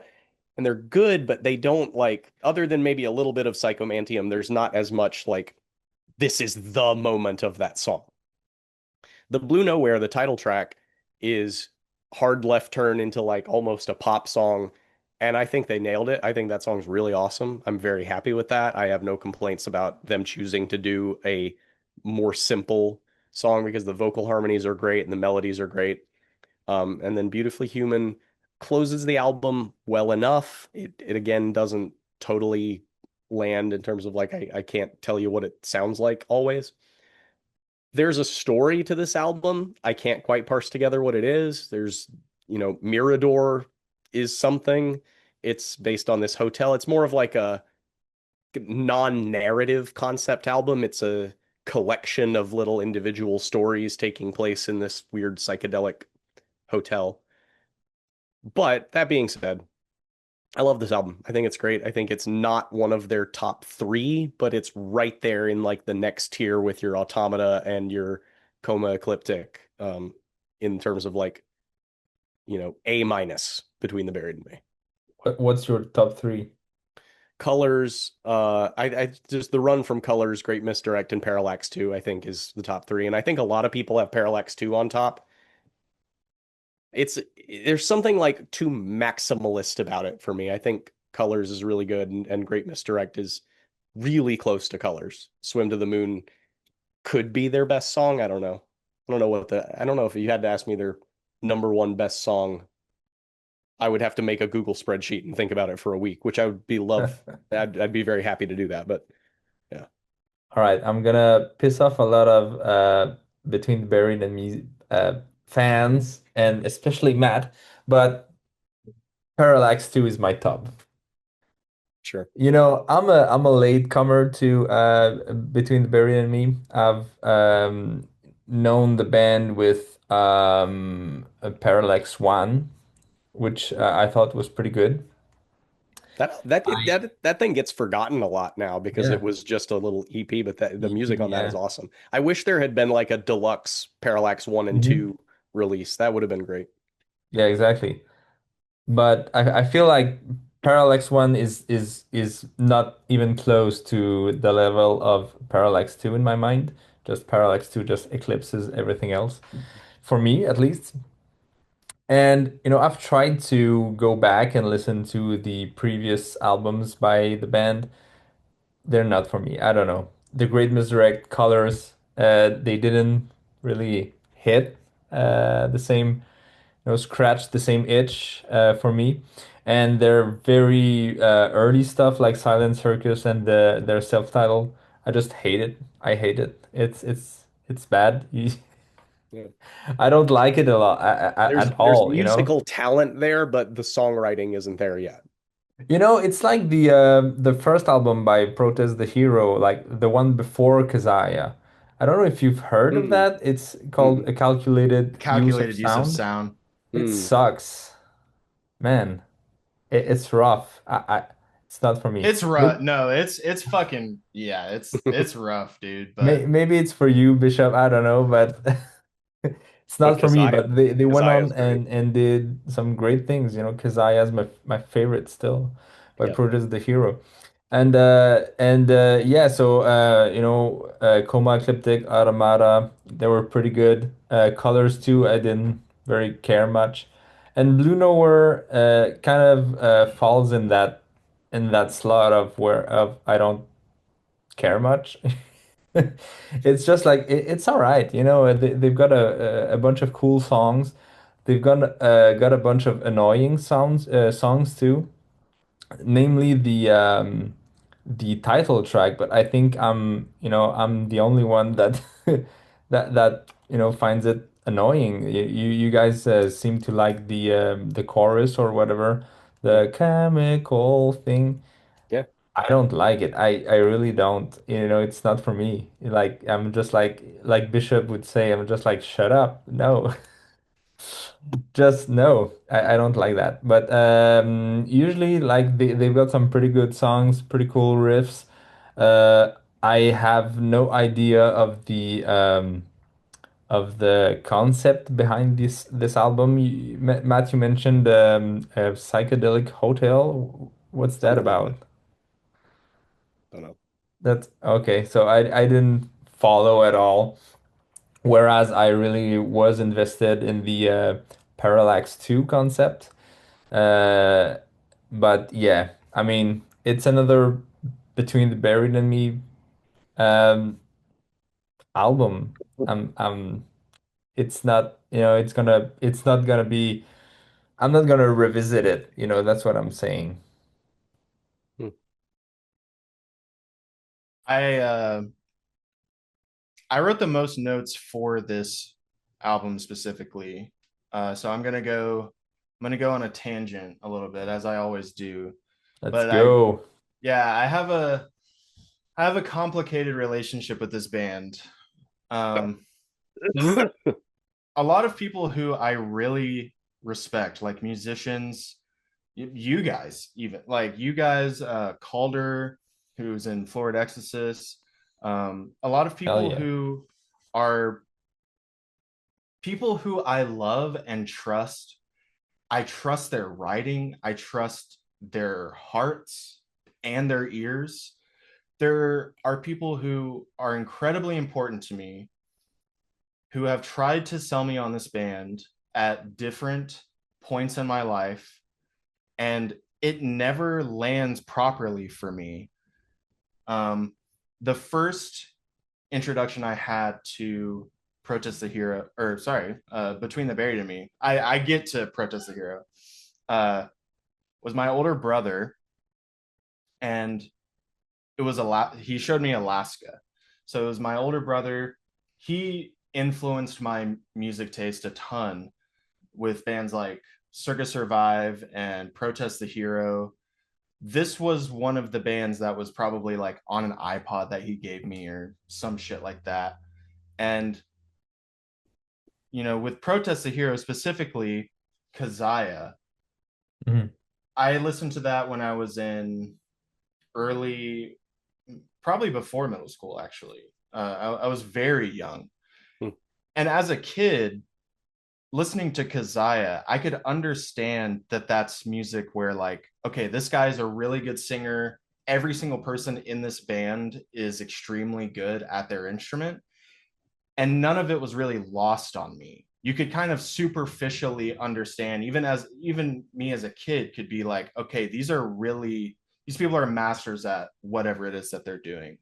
Whereas Between the Buried and Me, I feel like part of their uh, maybe allure to people is that they're able to write incredibly complex, complicated music that can be so smooth that you might not pick up on all of the intricacies of their music immediately. Like you could listen to, any one of their albums 10 times and not pick up on some little bit that's like making the song work. And as a kid, all of that was lost on me. Um, I still like Alaska a good bit. There are certain songs on Alaska where the riffs are just crazy fucking heavy, and you don't have to have any outside knowledge about music to understand why certain parts hit the way that they do. But yeah, my understanding of musical complexity was just, I was young. I didn't have to really understand anything when I was listening to Alaska. Um, they sit in the musical zeitgeist for metalheads and prog heads is that they're super technical, but they're very smooth. The feeling that I always come back to with Between the Buried and Me is a group of musicians who they're some of the most proficient prog guys, metal guys in the game, and you put them all in the same room and they make some of the worst music that's ever been made. or like most unenjoyable music. And it Is makes that me like sad. is that like the Roadrunner United thing that they did? I don't know what that is. No, Matt The seems to record know about label, it. Roadrunner. Yeah. Oh man. Remember that? I mean, a lot of those bands were not good though, right? Like we're talking about Yeah. talented artists. Roadrunner had like the least appealing popular metal artists on it, right? That sounds kind of Who was familiar, even but on that? so I think there was okay, a Dream Theater guy at some point. I don't remember. we had that Surely conversation about Slipknot was on there, right? Oh my God. the Contortionists recently. And the Contortionists is another band who people who I deeply respect, people who I know have goodness in their hearts. They're intelligent people. They've tried to sell me on the Contortionist, and I want to like them. It makes me feel like there's something wrong with me, or I'm like digging my heels in too deeply to just vehemently not like it, but I want to like it. And I feel that way about Between the Buried and Me too. Um, One thing very specifically that I still think is true, I'll die on this hill. Tommy's metal vocals are like top three worst metal vocals that anyone, maybe only beaten by the what is that band? The guy who was in Cannibal Corpse before Corpse Grinder, 6 Feet Under. Chris That guy. Barnes. That's the actual worst metal vocalist, and then Tommy is second for like screams. That's I an hate insane take. I hate That's unhinged. Tommy is one of the best metal vocalists in the world. What I is hate wrong with you? his scream. I His hate tone his is scream. so good.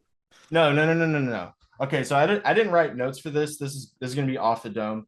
Okay, if you are a person and you like metal vocals and you do metal vocals, maybe this will make sense to you.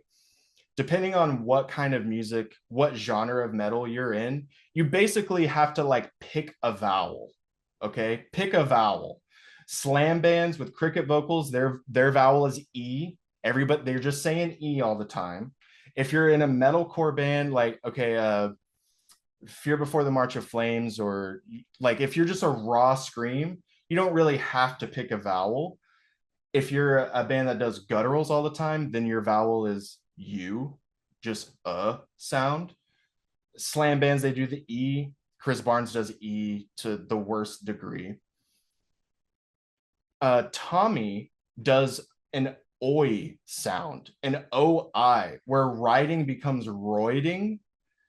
Like every single it all I always hear this overwhelming OI sound, and it has to do with just how he's positioning his mouth, his tongue. I hate hearing it. It's such a specific musical ick where in Alaska specifically, go back and listen to the track Alaska. Keep writing. What's the chorus of Alaska? I don't even know. I don't remember. He picked his vowel that he's chosen. It's something about the way that he physically screams. He's always making an oi sound, and it makes me so mad. It's my least favorite. I fucking hate hearing it. All that being So said, so I you thought you this hate album. him. Yeah, you hate No, no, no, his no, no, vocals. His no, no, no, vocals no. because he's like butchering words or something like that. It's such a specific thing. It's so specific. I don't think that his vocal is heavy. Like it doesn't. I don't hear him screaming and think, "Oh fuck yeah, I feel called to like do anything." Hmm. Uh, it doesn't punch through. Pretty much all their records have especially newer stuff. Everything's pretty flat. Like things are about as loud as everything else. We've talked about when albums are they have an opinionated mix, like, oh, a guy who loves drums mix this because the drums are loud as shit, or it could be any other element in the band. The mixes on BTB and Me records they're completely fair. Alaska, I think, was a little different. It was raw sounding, maybe even kind of sounds like shit at times. That's fine. it sounds like shit, but raw and cool. Still the vocal delivery. It's just the delivery. I don't think that his lyrics are bad. I even like Tommy as a person. This is also an insane take, I know. More than any other Between the Buried and Me album, I've listened to the 2005 Giles record of joke FL Studio rap songs that Tommy did. Listen to that more than any of their albums, which I know is crazy. It's what I'm saying is heretical. I get it. And like I said, it makes me feel bad. Same with the Contortionists. People are like, these people are fucking geniuses. This is so amazing. And I'm like, dude, that's cool. They're That's not though. That's wrong. The Contortionist sucks, and I will die on that hill. I don't even think they suck. And the thing that I wouldn't have even gone so far as to say I really dig this if a few years ago I hadn't went back and watched some interviews with the entire band. Like Tommy is just a funny ass dude. These are dudes who they've been making music for so long. They don't come off as like, yeah, we're smart.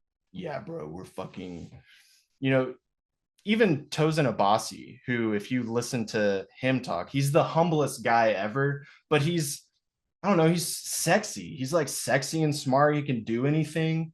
Tommy, also handsome, but he's just a little bit goofier.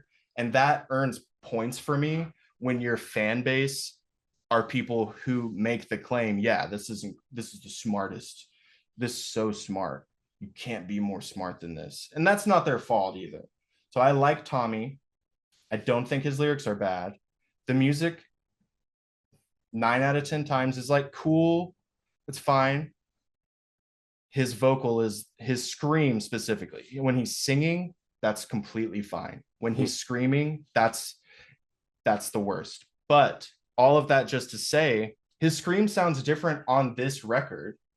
It doesn't offend me in the way that all of their other music that I've heard before this has offended me. And I thought this was kind of sick. Like it veers into Primus vibes a bit more than I would like, but for a band who essentially nothing is off the table, they really, their whole thing is just letting loose or being free. It feels like they really did that for this album, and it cracked me up. It's like a funny album. The bluegrass bits, the fucking square dancing parts, dude, it's hilarious. And trying to make that work is so hard. You really have to do so many other things right before you get to the metal and square dancing thing. Your listeners really have to trust you to be able to do that. And it was hilarious. I liked this. I had fun with it. It feels like, a band that pretty much they just do whatever they want to, really threw everything at the wall, and whatever was funny and cool at the same time, they said, okay, yeah, we can do that. And yeah, there are ass beater riffs on this album. Yeah. So I have to give so much context there because I grew up listening to little bits of this band and knowing of their status and what other people think of them. And as always, if there's a band that for so many people, they get all this joy and fulfillment out of it, like I want to experience that too. I don't want to hate on them just for the sake of hating on them. But I've never been immersed in the Between the Buried and Me stories, or I don't know, their vibe. I really think the Mars Volta kind of spoiled a bunch of stuff for me at an early age. And like I said, I listened to Alaska, Kazaya, and On Letting Go all around the same time. And 2 out of those 3 records have stuck with me in a very big way. But Alaska was not one of them. So I enjoyed this. I thought it was a lot of fun. I'd rather listen to this than Primus. I'll say that. But I've never been the biggest BTB in me head. I just know that so many people love them, and I like loving stuff, you know? So, Part of why I love them that sort of crystallized for me while you were talking through this is that aside from being very talented, all of them are extremely good on their instruments and vocals. If you can look past the oi, that doesn't bother me. I think Tommy's great. He is aspirational for me. I want my vocals to sound like his vocals. They're big mistake. talented, they're creative, Yeah. and they're also deliberate and sincere, and like they take the music seriously. And that Yeah. means so much to me. Like they go into album writing being like, we are going to write an album. It's going to be Yeah. an experience. It's going to have a concept. It's everything about it is going to be dead serious. Even when we're going to put a hillbilly riff in the song, we're going to take it dead seriously. And Yeah. you talk about like having to trust the band to do that. They've earned that trust because they've Oh yeah. always done that kind of thing. Like even on Alaska, is it the last track on Alaska is just this like tropical vibes thing, the laser beam song or whatever? Isn't that on Alaska? Maybe, There's a maybe. song like that, and it's like, what are you guys doing? But it's like that's what we do. But there's so many other bands that do that without taking themselves seriously, like a Destrage, that was like a they were big on Reddit a few years ago when their debut album came out, and they're talented and they're creative, but they're goofy and not in a Between the Buried and Me way. They're just like we're out here having fun. Between the Buried and Me is not out here having fun. They are dead serious about every single one of their records, and I love that about them.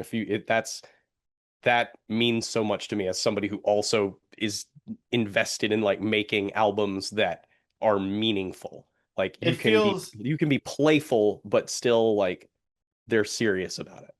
it feels well, the last thing you said, I guess, leads into what I was going to say is like the seriousness feels like the bit, if that makes sense. The taking themselves very seriously and doing the square dancing riff right before ass beater riffs, they know that that's really funny. It's not that it's, and like, yeah, is it serious? I guess it depends on what you mean by serious. I think in this case, what you mean by serious is they are being earnest. They like what they are playing. It's not really a joke in the idea that we're playing this, but we think it sucks on the inside. It's more so we know that this is funny and we know that this is out of left field and we are owning it. And yeah, we can do that. We can do anything. We can throw anything into the blender and it will still end up being good. And I agree with that. Yeah. They Earnest is a have better earned word it. for it than serious. That was good. Yeah. There's also a point where, you can take yourself seriously or not, but at some point, if you're not taking, I don't know, if you're serious about not taking yourself seriously, you become kind of cringe. And Yeah. I feel like I'm just, looking up Destrage's Bandcamp page, and just like their artist picture kind of encapsulates that. Just like looking at that and going, ugh. Yeah. Or like, here's an example. Like, I don't think Between the Buried and Me, as experimental as they are, would ever just like drop a rap into one of their songs. I don't think that would fit their vibe, and I think they know that. But like Vola had a rapper on one of their songs in their last album, and it was terrible. And I don't know why they did that, but they weren't. Maybe they were earnest about it, but it didn't come off that way. And I was just Well, like, these guys are it not can be as cool stuff too. You've got bands like Hacktivist, like it's kind of a. I mean, if that's going to be your thing, sure. Yeah, I know, But but I'm saying you can bring that energy into a song or into a piece yeah, or whatever. You can, I think that's something you can, adapt or bring into your music seriously, and it would be cool and it would be good if it's well done and if it's well earnest. done. As you were saying that, I in my head had this vision of like a dark industrial breakdown into Between the Buried and Me song with the guy from Clipping doing vocals, and now I want to hear that more than anything in metal. Hell That yeah. actually would work. and Yeah, no one is allowed to go to AI and ask him to to render that, and Don't do that. especially not send it to us. You're gonna get well, like, do y'all executed. remember? I don't know if it's still on the Liturgy Bandcamp, but do you remember when Liturgy did they dropped that like single rap song and Wait, everyone hated it and wait, now it's just gone? wait. Is it not the Kel Hal thing? Uh, The like a whole album of kind of electronic well, rappy thing? I feel like it was just a single and it had the number 2 in it. Really? Um, yeah. I I haven't kept up with Hunter. I feel like she goes by Hunter again or Ravina. I don't know, I think but it's both. she okay. She's super head ass. Anything in liturgy, she can throw any fucked up thing into liturgy. And I would say, okay, maybe I like that's crazy. Dude, you're a genius. A rap song that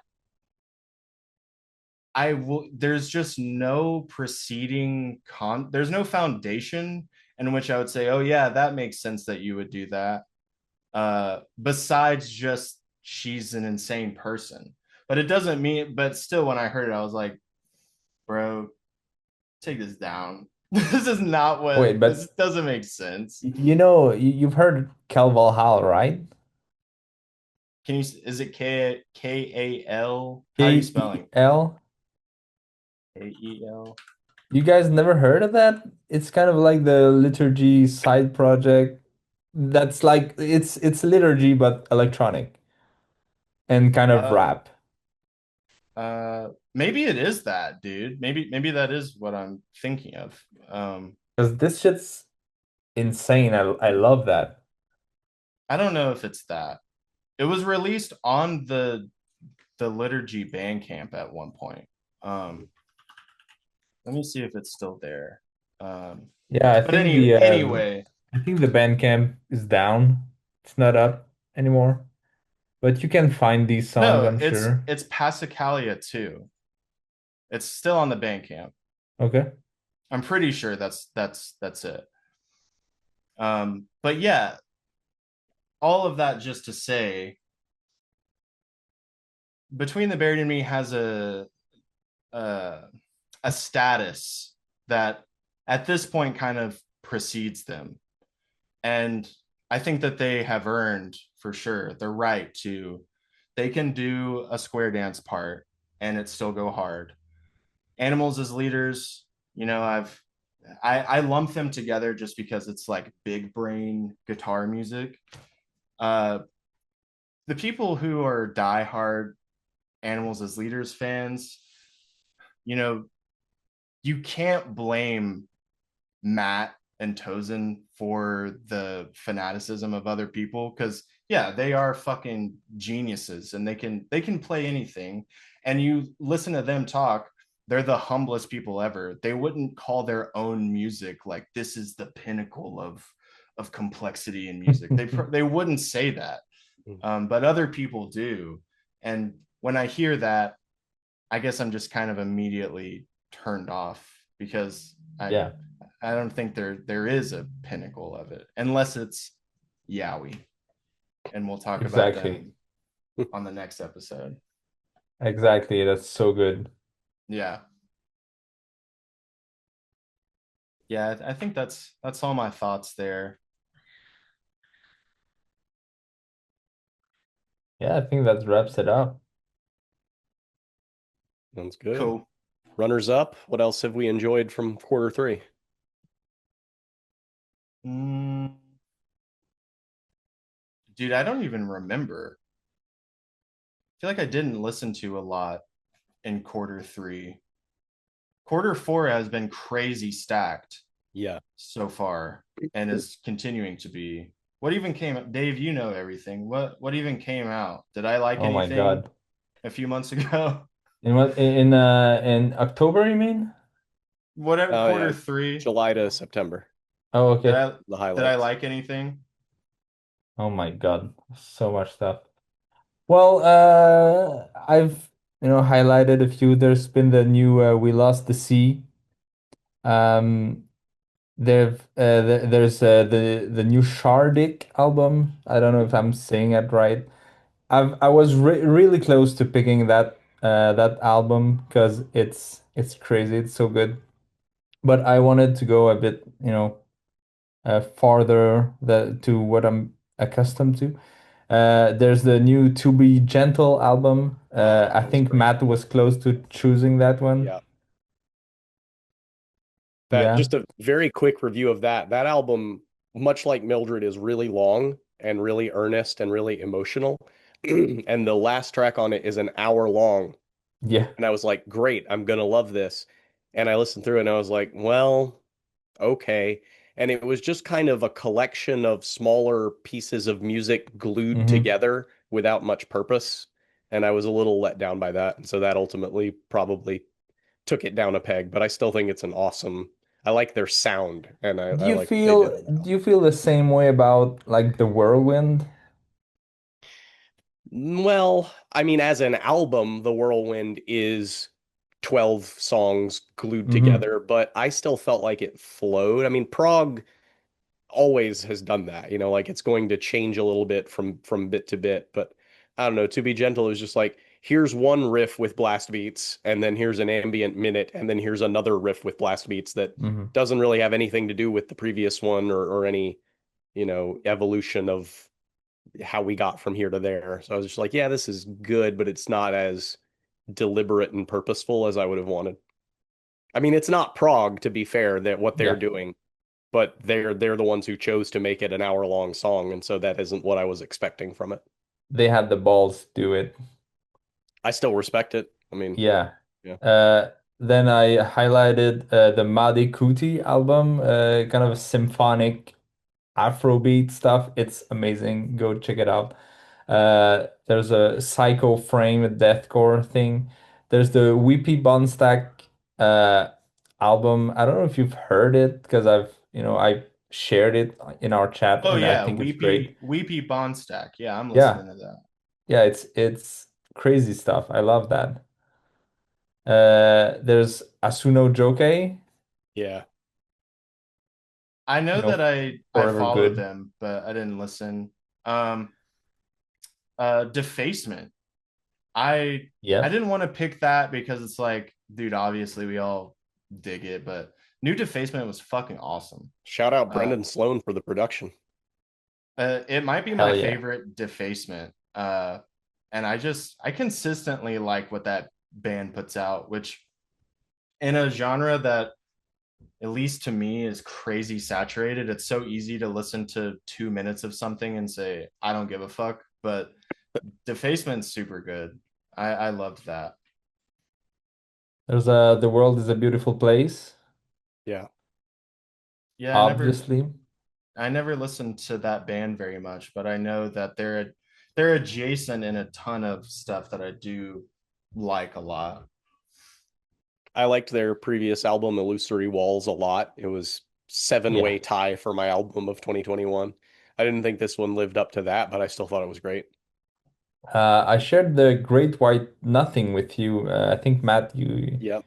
kind of dig it too. I vibed with that for a while, and it kind of grew off me as I was listening to it one night, and somewhere in like track 5 or 6, they do this long sustained blast beat part, and it's long enough that my ears sort of trained in on the snare of the blast beat, and that's all I could hear, and it was just this extremely regular tat tat tat tat tat tat tat tat with no variation, and I was like, hmm. I don't know if it's programmed or not, but it's indistinguishable from being programmed. It's just like there was absolutely no variation. It was the same copied and pasted snare hit for all intents and purposes. And I was like, nah, nah. So I Yeah. kind of lost interest at that point. It's a band called Y Patterns put out something that was pretty cool. It got kind of hyped up on Mathcore Index. Album's called Screamers. I thought that was neat. Um, The new Der Weg einer Freiheit, the I German I wanted to like post-black that more than I thing. did. Yeah. Kind of, it's just kind of fine. I have Oh, liked their older albums a lot. This one was it was another Derva Garner Freiheit album. Yeah. The Wax Wolf thing was pretty cool. There was that Pendaison band I sent you, Matt, that 32 Oh minute yeah. track. I don't know if I ever fully listened to that, but I liked what I heard when I checked it Mm, out. yeah, cool stuff. What else? Oh, now we're in October. October, we've Yeah. got agriculture, of course. Yeah, that's getting into next quarter Yep. stuff. All Um, right. Sick. I liked I the new Abraham. Mm-hmm. I have had mixed feelings about some of their other previous work. I thought their new one was Me very too. good. There's a band called Volning, that Yes. does this sort of progressive-ish black metal. It's not prog, Mm-hmm. but just black metal that does a lot of variation within the tracks, and I liked that a lot. And then Sea Mosquito, excellent. Oh yeah. Oh, This damn. sort of I forgot psychedelic, about that. Good stuff. blackened industrial stuff. Big fan I of gotta that. check that out. There's the new Igor too. Not a huge fan of that The Igor usually. is a perfect example of not being earnest.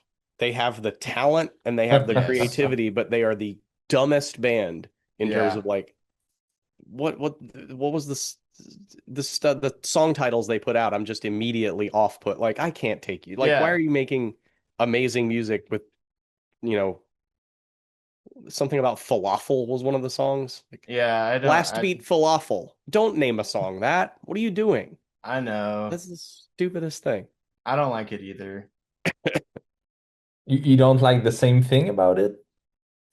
I agree with what Matt's saying. Is it's Yeah. like it makes me feel like an old man yells at cloud or whatever, but there's just something about that thing of like, oh yeah, this music's really cool, but we can it's like meme-ish. It just has Yeah, this it is. meme-ish thing. It is And meme core.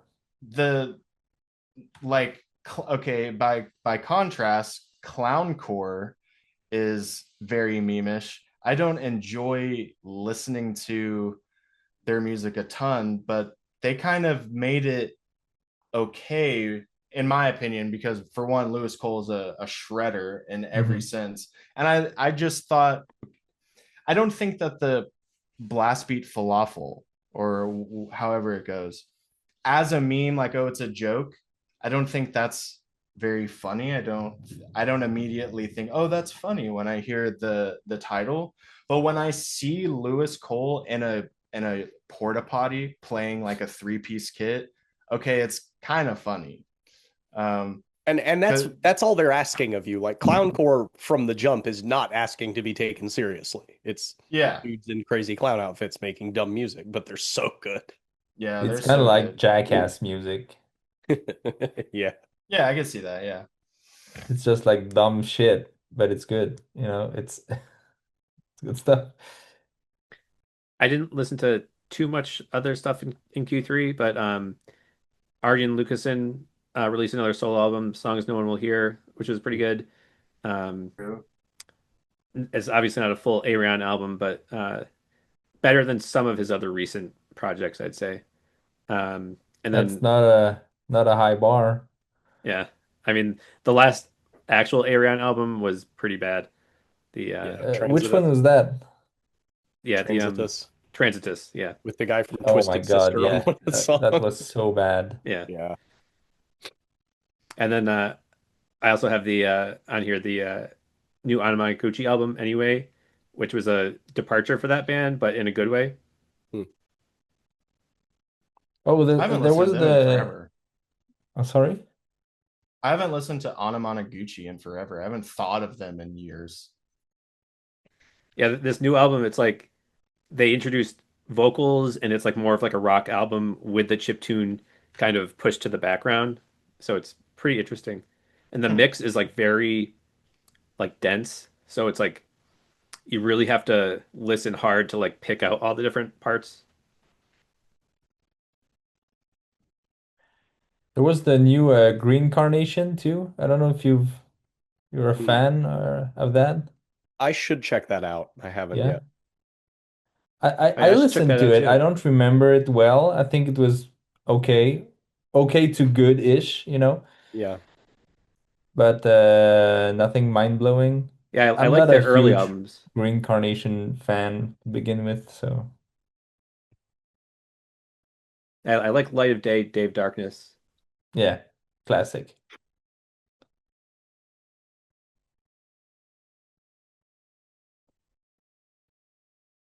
Yeah, I think And that's about everything I've got. yeah, what else have you been working on music stuff? Yeah, yeah. Um, I got I got drum multi-tracks back from Christian Mowring. He's the drummer of a band called Conglaciation, Oh yeah, that's and good. he also drums for Calder Hannon's band, or project Florida Exorcist. He showed me it just a couple days ago. He was in a band called Anabiosis, I guess. Okay. Anabiosis, which is like very gritty sounding instrumental prog. So it was funny to hear his range is, is pretty wide, but I've been mixing that and driving myself insane and you know going through every emotion uh, of uh, of triumph and then failure and total sadness and then hope, trying to make that album sound as cool as possible. So yeah, I am excited about that. That'll be, I guess, really an EP of just songs where I wrote everything. It's 5 songs. Um, Oh so yeah, yeah, I'm currently driving myself insane with that. that's cool. I'm Sick. excited. I have finished tracking guitars and bass for my microtonal black metal Tolkien Finally, text to music shit, finally, bro. Yeah. Bro, it's been so long. It Yeah, I feel like you were working on this when we first became friends on Facebook. I It's think been so, yeah. years. Because I started working on that. I don't even know when. I don't even remember when. Maybe no. Well, I thought the Bandcamp would keep the date when I made public the first track I released with that, but not. But I released the other album in back in 2016. So I think I started working on the new one, maybe 2019 or something like that. Dude, it's been so long. I was so tired of that, but now it's done. So we've got close to 2 hours of material. This is gonna be a Mildred thing where everything's just gonna be dumped. Yeah. And my part's done. Now it's to the drummer and singer, and we've got a few other musicians going on in there too. So I'm hyped for that, but it's not gonna be tomorrow. It's gonna take a while Yeah. for that to come out. But a big part, a big chunk is done for me. I can move ahead. I'm stoked to hear that. I'm stoked to hear new PH, and is it, how do you pronounce it? Melopea, Melopea. Okay. I yeah, say Melipoea, like Tommy Giles. I guess, yeah. Melopoia, Well, it's OIEA, right? Melopoia. Yeah. Yeah. Well, like the Dave lore is, I mean, we're like way off from the episode now, but I mean, like, dude, the Dave, what projects you've been associated with, the lore there is deep, and there's like a lot of stuff to unearth. Uh, Unearth. Good band. yeah. Well, I'm No, excited I've not to been in that band. uh Not associated. I'm excited to hear something new for sure. Uh, I also want to do a quick AI minute. Mm. We Oh talked my about God. yeah, I know. You We can't talked let about go of this shit. no, You've I'm gone not. I'm crazy. never I'm You've never gone gonna let crazy. go. you've gone insane. What Like do you mean? some of the messages that you'll send to the chat, I'm like, dude, Dave is gonna go actually ballistic. If I you listen to am. one more record and you find out that it has some little bit of AI, it just compounds and it's like pressure builds within you. You know, I'm creating a militia force right now Mhm. to combat AI in music. Yeah. But yeah, I've shared the Metal Hit Bandcamp page with you guys. I Yeah. think you reacted to that. It's crazy stuff. It's part how do you call that? A fraud. It's Hmm. part a fraud, a scheme, and it's part just what the fuck? I don't know. Just like some dude in Georgia, the country, I guess. Just like uh yeah, I don't know. I don't know. He's just like, okay, make me a song that's like black metal with fiddle and folk music or whatever. Are you talking about that Bandcamp page that had a bunch of albums that are like not his? Yeah, I don't know if it's a they're not mixture of a his. bunch of AI generated albums and then some real ones sprinkled in Yeah. Yeah. illegally, obviously, but just to like give it Yeah. a veneer of legitimacy, which ironically, like a month after you had sent that, and I was mad about it then and then forgot about it. I was checking to see if any of the Finnish doom metal band Colosseum's albums were on Bandcamp because their singer died in like 2011 and they're not around anymore. And only one, they have three albums, chapter one, chapter two, chapter three, and chapter two randomly was on Bandcamp. And I was like, why only that one? Because it was on the freaking Metal Hit Bandcamp page. Damn. And Dude. I was like, oh, that sucks so I much. reported it and described exactly what it is because it is a scam. Yeah. It's a total scam. Is it still up? It's still up.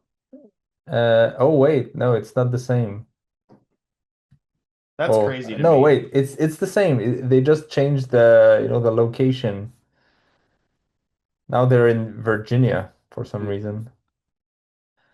But yeah, this uh if you want to go to this page, go and you're gonna, train your ear to spot AI in music. You need to do that. You need to And do it's that like for the so, sake of art, you like, this know? stuff is so bad too. Plinth of Doom, Yo, Plinth of Doom. The Yo, that's Agenda my by shit. Patriotic Punks, which is like Republican punk rock made by AI, which is the only way you could Yo, get that to happen. that's my favorite Republican punk band, The bro. Cold Tomb. These Yo, the are Cold so terrible. Tomb. These are so terrible. Yeah. Well, the one I joked about is Romani Spells. Mm, It's pretty good. You listen to it and you're like, hell yeah, that sounds great. But if it's AI, what's the point?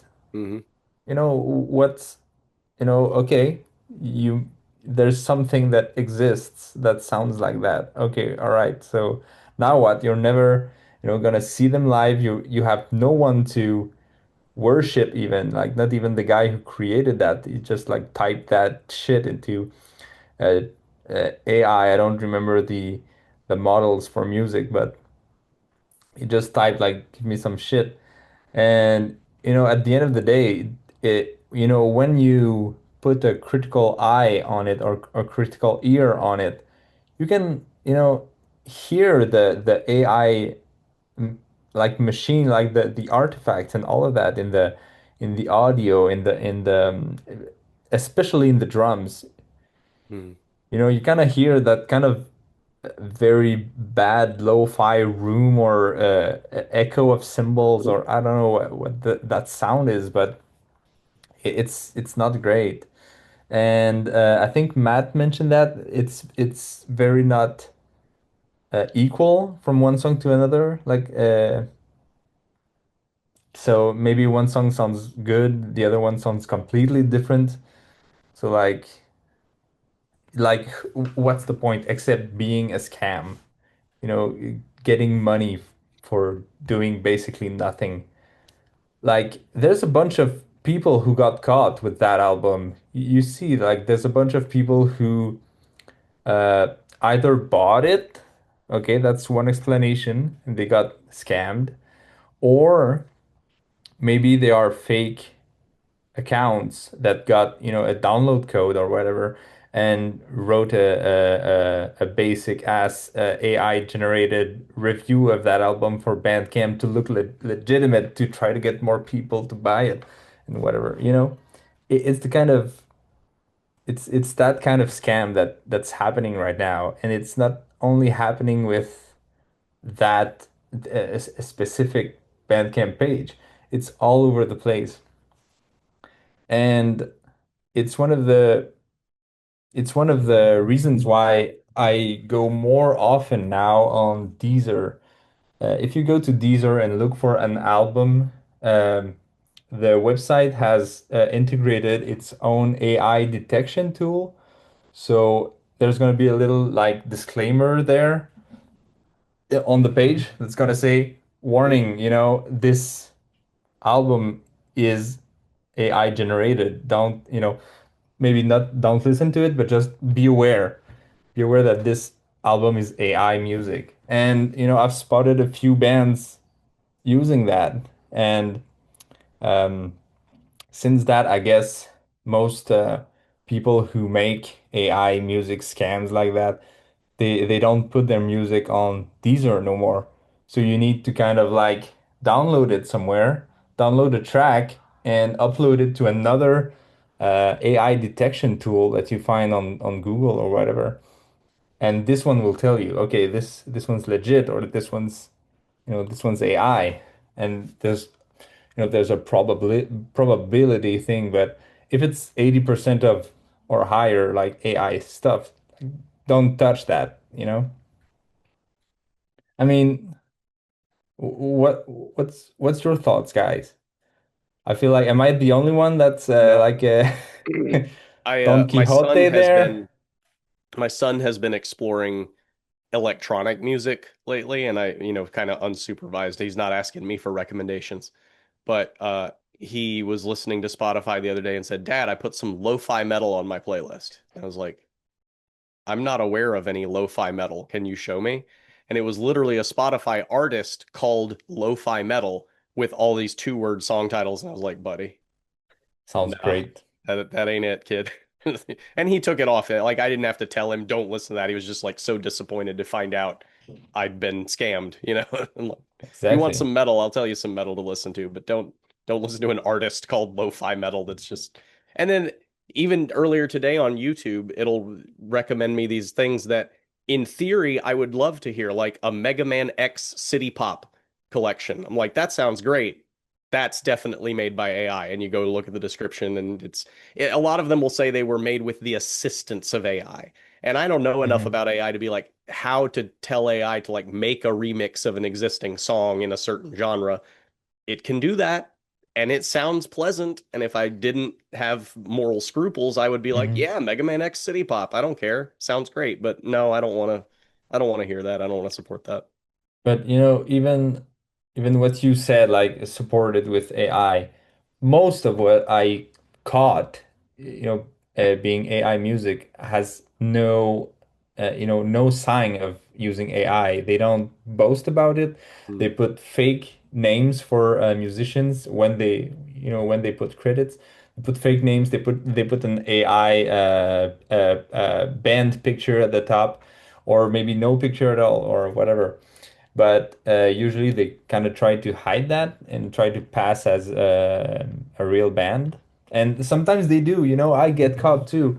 I listen to a lot of, music, and then like, okay, yeah, this sounds good. All right. So I'm on board, but maybe upon when I listen to it for the second time or third time, maybe this one, is the good one. I pick up on that subtle sign, and I'm like, okay, I have a doubt now. Is that AI? So I'm gonna check. And sometimes I'm like, oh man, I got caught. And this will only get worse. The tools that allow that will get better and better. And it's going to be harder and harder to spot the AI in music. And like even if the whole song is not made with AI, like it is today, there's going to be more and more AI tools to make music and to help music producers or musicians or whatever to make music. So it's going to be integrated. And I'm not an, you know, I'm not an all know on that. If you're a musician and you have an AI tool that helps you whatever, produce music or whatever, that's fine. I think there's a line of acceptability there, and th this is okay. Kind of like the AI tools in Photoshop. Now they kind of use it. It's kind of everywhere. I think it's gonna come to music too. That's for sure. Yeah. But just typing in, saying, "Give me a black metal Mega Man album," whatever. No, this is completely unacceptable to me. Yeah, I agree. Bishop, do you have another? You're always like, We're trying to force the AI episode. We We've just do talked the about AI, the latest AI news at the end of every yeah, episode. yeah, we've exactly. we've talked about it so much. There's so much to unpack and so many things to consider. I Mm. don't I don't think that remaining logical is necessary for really an opinion on this. Like I don't think you need to remain logical in the sense that are there benefits or is it plausible that there's any positive benefit to using AI to help you make something interesting? Yeah, I'm sure. I haven't. And have I listened to albums that have included like bits of AI? I know that on the previous One O Tricks Point Never full length, that they're in an interview, Daniel talked about getting like a 2 second shitty sample like generated from AI and being inspired by this weird 2 second sample and then like turning that into like building an entire song out of that shitty sample. And I think that's interesting. But do I think that like am I going out of my way to listen to AI created music? It was, for one, no, and for two, it was more fun when it was like remember those live streams that were like, this is a 24-hour live stream of Arcspire Oh made yeah, by AI. this Like was great. that was kind of fun because it was a novelty, but it isn't novel anymore. And Wait. This is completely different for me. This like they're both kind of the same I guess system or whatever, but they are both neural networks as you would say. But the yeah, first one was like trained specifically on like all of Arcspire and all of Meshuggah and all of that. And then they kind of it's kind of like a randomizer or a predictive a generation tool or whatever, but based specifically on that. Now what we've got is AI generation tools that use basically all of human yeah, recorded right. music for all time and without permission from the artists also. So Right. And I mean, simultaneously, I would be skeptical. I'd be surprised if the guys who made those live streams went and like waited for an email back from Meshuggah to be able to do that. But also, it says who it's trained on in the title of the video. yeah, Like this is meant to be an emulation of that. It's learning from their music. It's these bands. And and that was fun. this is they were researchers in AI fields, and neural network theory or whatever. They were researchers. It was not the idea was not to sell that music or to make a profit off of it or whatever. It was for research purposes. So it's kind of way different than the AI scam thing we've got today. Yeah, it is way different. And I think that like I don't buy into entirely the idea of like I guess the sanctity of humans should do, like we shouldn't be assisted by things. I mean, I like you said you just recorded and tracked shit in Reaper, like in the most some of the more recent Reaper updates, there's like phase alignment. It's just a single click. There are things that save you time. I use phase alignment for shit. And I mean, what's that doing? It's like a sample delay of like partial milliseconds. Yeah, it saves me time as opposed to like looking like this at my screen trying to make sure that things are phase Hmm. aligned. But I feel like what bothers you the most about it is currently with AI shit, if it's not meant to outright trick you into paying for something that was just a prompt created by a prompt, that still is a very common outcome for people where they do think they're listening to music made by people when it wasn't. And that is the intention of the person who generated that music. So that is a pretty big distinction between, research, like a 24-hour live stream of shit that just sounds like calculating infinity, or sampling music that doesn't belong to you in hip hop and stuff. There's Hmm. not this layer of, I hope that whoever hears this doesn't know what I've done. And Yeah.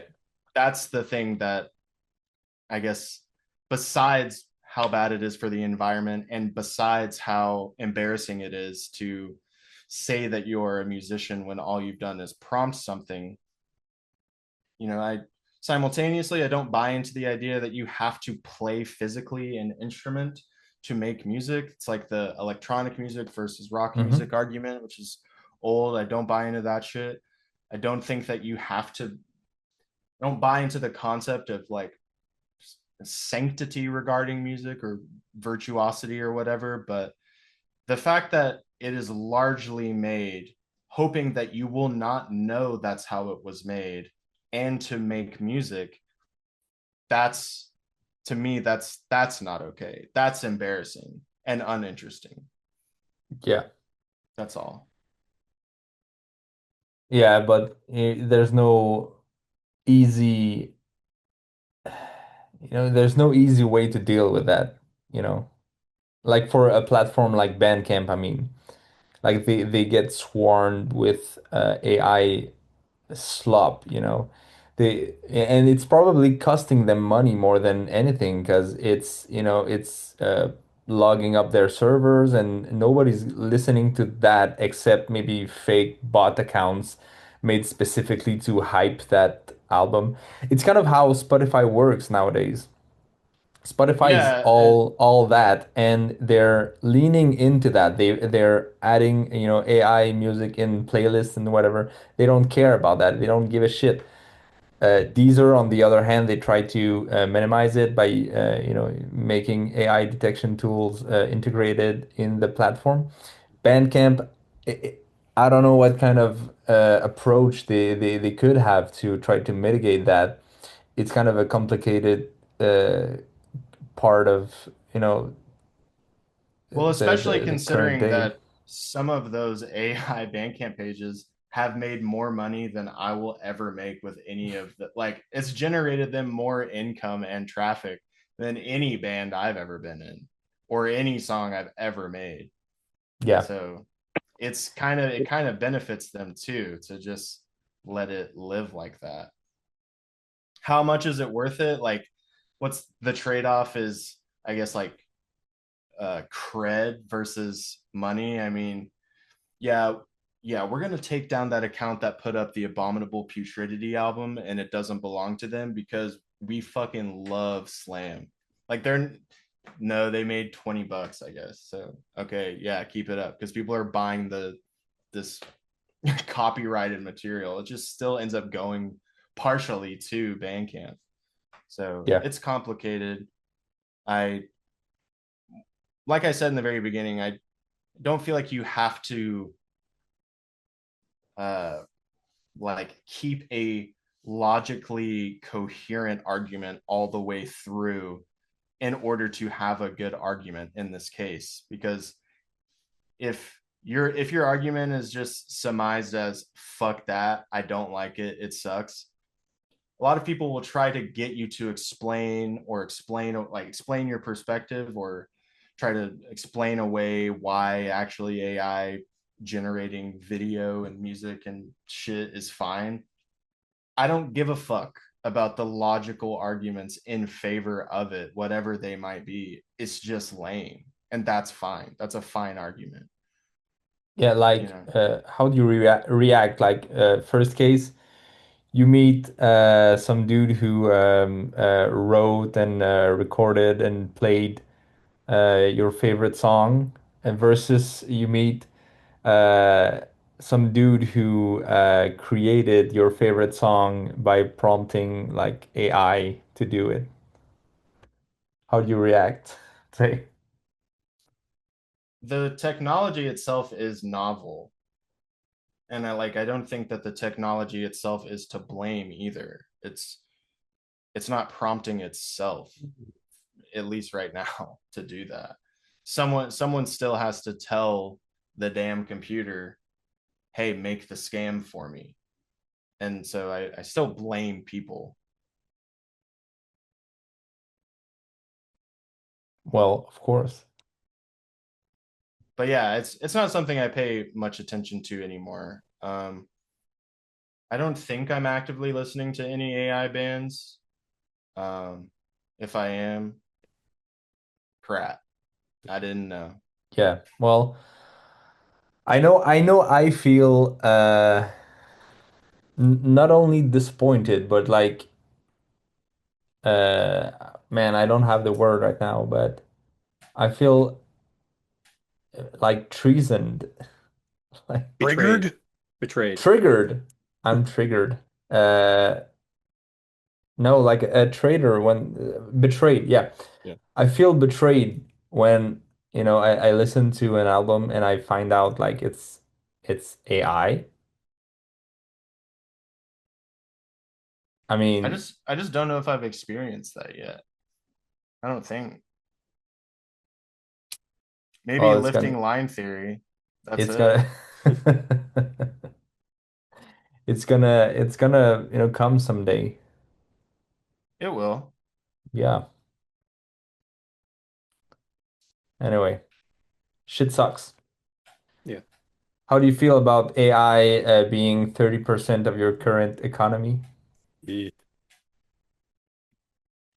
Can't wait for the bubble to collapse and Yeah. civilization to fall. Yeah, Hell fuck yeah. it. Hell yeah. Yep. What's the next what's the next system after capitalism? Scarcity. All right, let's go. Medieval feudalism. That's gonna be great. All right, on that note, Yeah. thanks everyone. Like and subscribe. Write your AI comment down below, and we'll see you next time. Bye-bye. Thanks, guys. Thanks for the Bye. session. Bye. Great. Yeah. Bye. See you around. See you next quarter. Oh yeah. Jeff, have you been playing New Katamari? I have just a tiny bit, but I haven't played it. It's fun. Yeah. It's good. And I bought like the ultimate version with all the soundtracks, all the past soundtracks too, so I can Yeah. play those songs as well. I didn't go for that. Yeah. I feel like they've done that. I don't know. It feels lame to be like, yeah, we kind of know that the first game had the best soundtrack and we'll Yeah. never make one that's as good as that. Yeah. So pay an extra $20 just to listen to it. Um, but some of the songs on this new game, I think, are really cool. Yeah. It's just that the default like sound balance of the Mhm. game, I think, is weird, where Yeah. they treat it as background music and like the picking up items sound is super loud. Mhm. But uh, the last time I played it, I changed that and just turned the music up. And I was like, dude, the music's fucking awesome. It's Nice. not background music, it's a Yeah. soundtrack. Yeah. You got to put something on that dungeon wall sometime. I got guitars on the dungeon wall. What's better than that? Something other than the damn guitars. Everyone who's come over to track for PH12, I have said that we're going into my dungeon slash recording studio. It is a dungeon. Well, we've only seen this one little bit of the dungeon. Yeah. What else you got in there? It's really not much. This is like the middle of the basement. So like Yeah. that way is a closet and the Okay. washer and dryer. And that way is like the front of the house and it's unfinished and it's just And there's then just stuff sitting in there. and it So just this is goes really on the little forever. oasis in the middle. And then, over here is my that whiteboard chord progression. Is that a KD 11? KD 17? That's a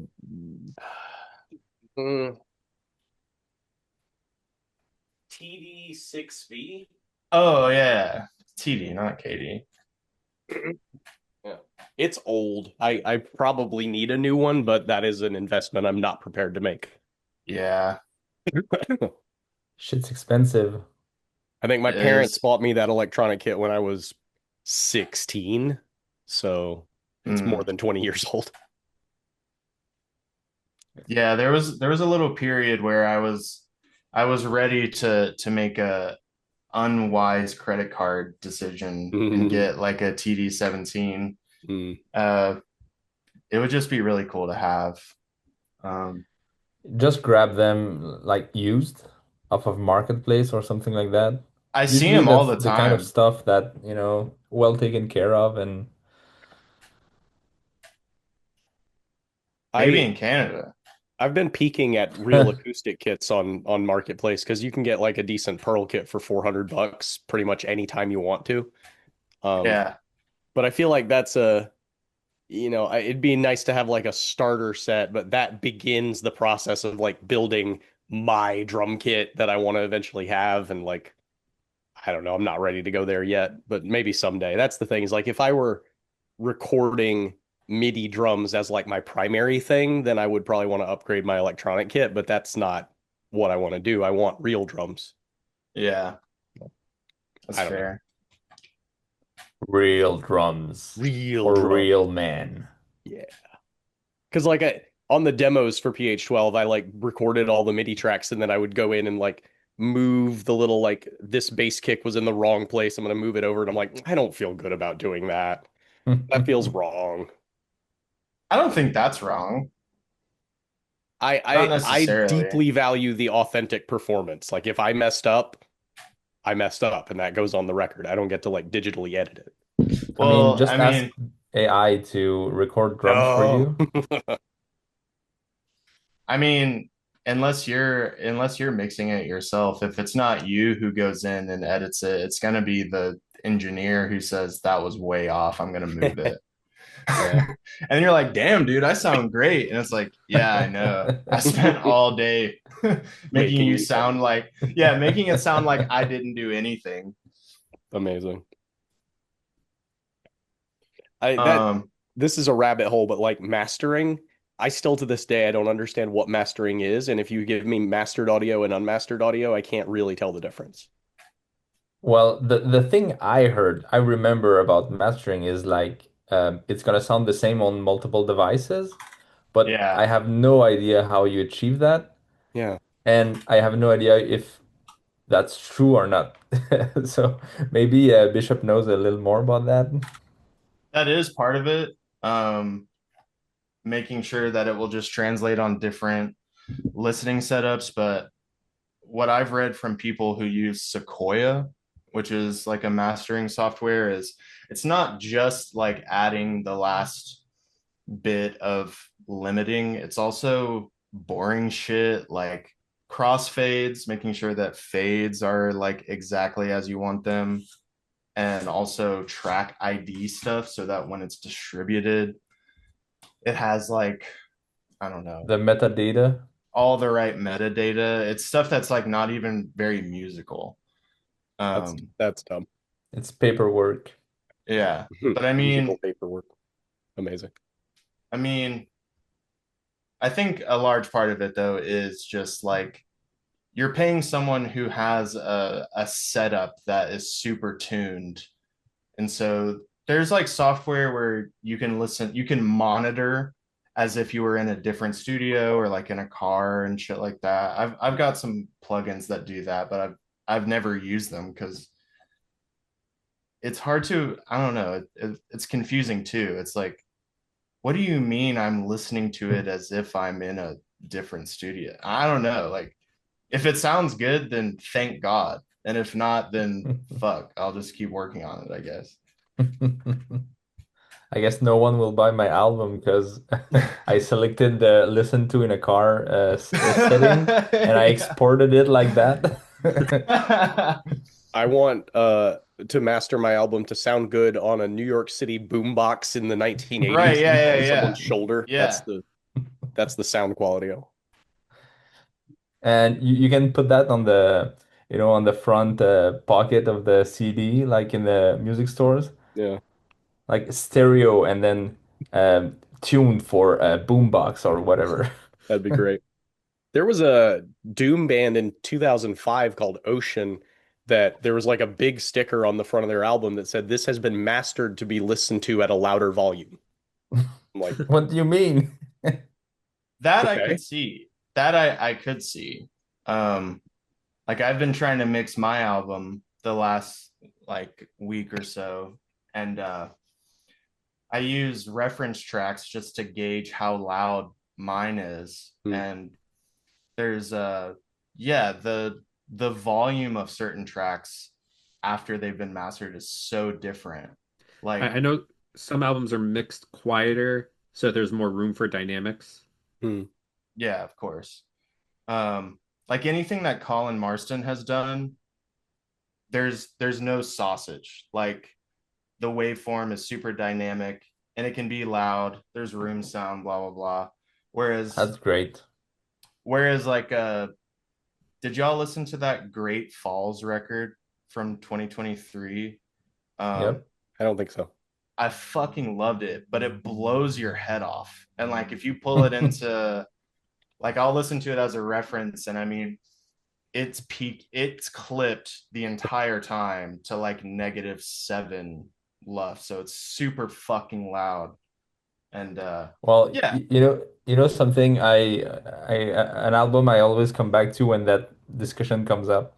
It's a Book of Sand. I don't remember the name of Oh, the you talked album. about this. Yeah, and Great. it's like mixed out, output at like +5 dB or something Yeah, like that. And it's all kind of lo-fi acoustic stuff, but it just melts your ears. Dude, Hmm. nothing I've never talked about this, but I worked with some of my friends. I did vocals on that Feculent Orchiectomy album. Do you remember me Amazing. sending that? Dude, Yeah. that has to be the loudest album. Like, I don't know how it could possibly be louder. I don't know how it could be louder. Well, wanna know how I do it? I once Turn it like up. way no way earlier I was like I started a kind of progressive metalcore band or something like that, and we did all the recording and I did all the mixing and stuff, and I was so bad and still am because I refused to improve on that front, Okay. that I, I use the Reaper kind of free plugins for mixing, mastering. Oh no, I think it was like a easy mix or something like that. And once I've been through the easy mix, mixing and mastering and all that on the output, on the general channel, it still wasn't loud enough, so I copied it and like duplicated the easy mix on the output until it was loud enough.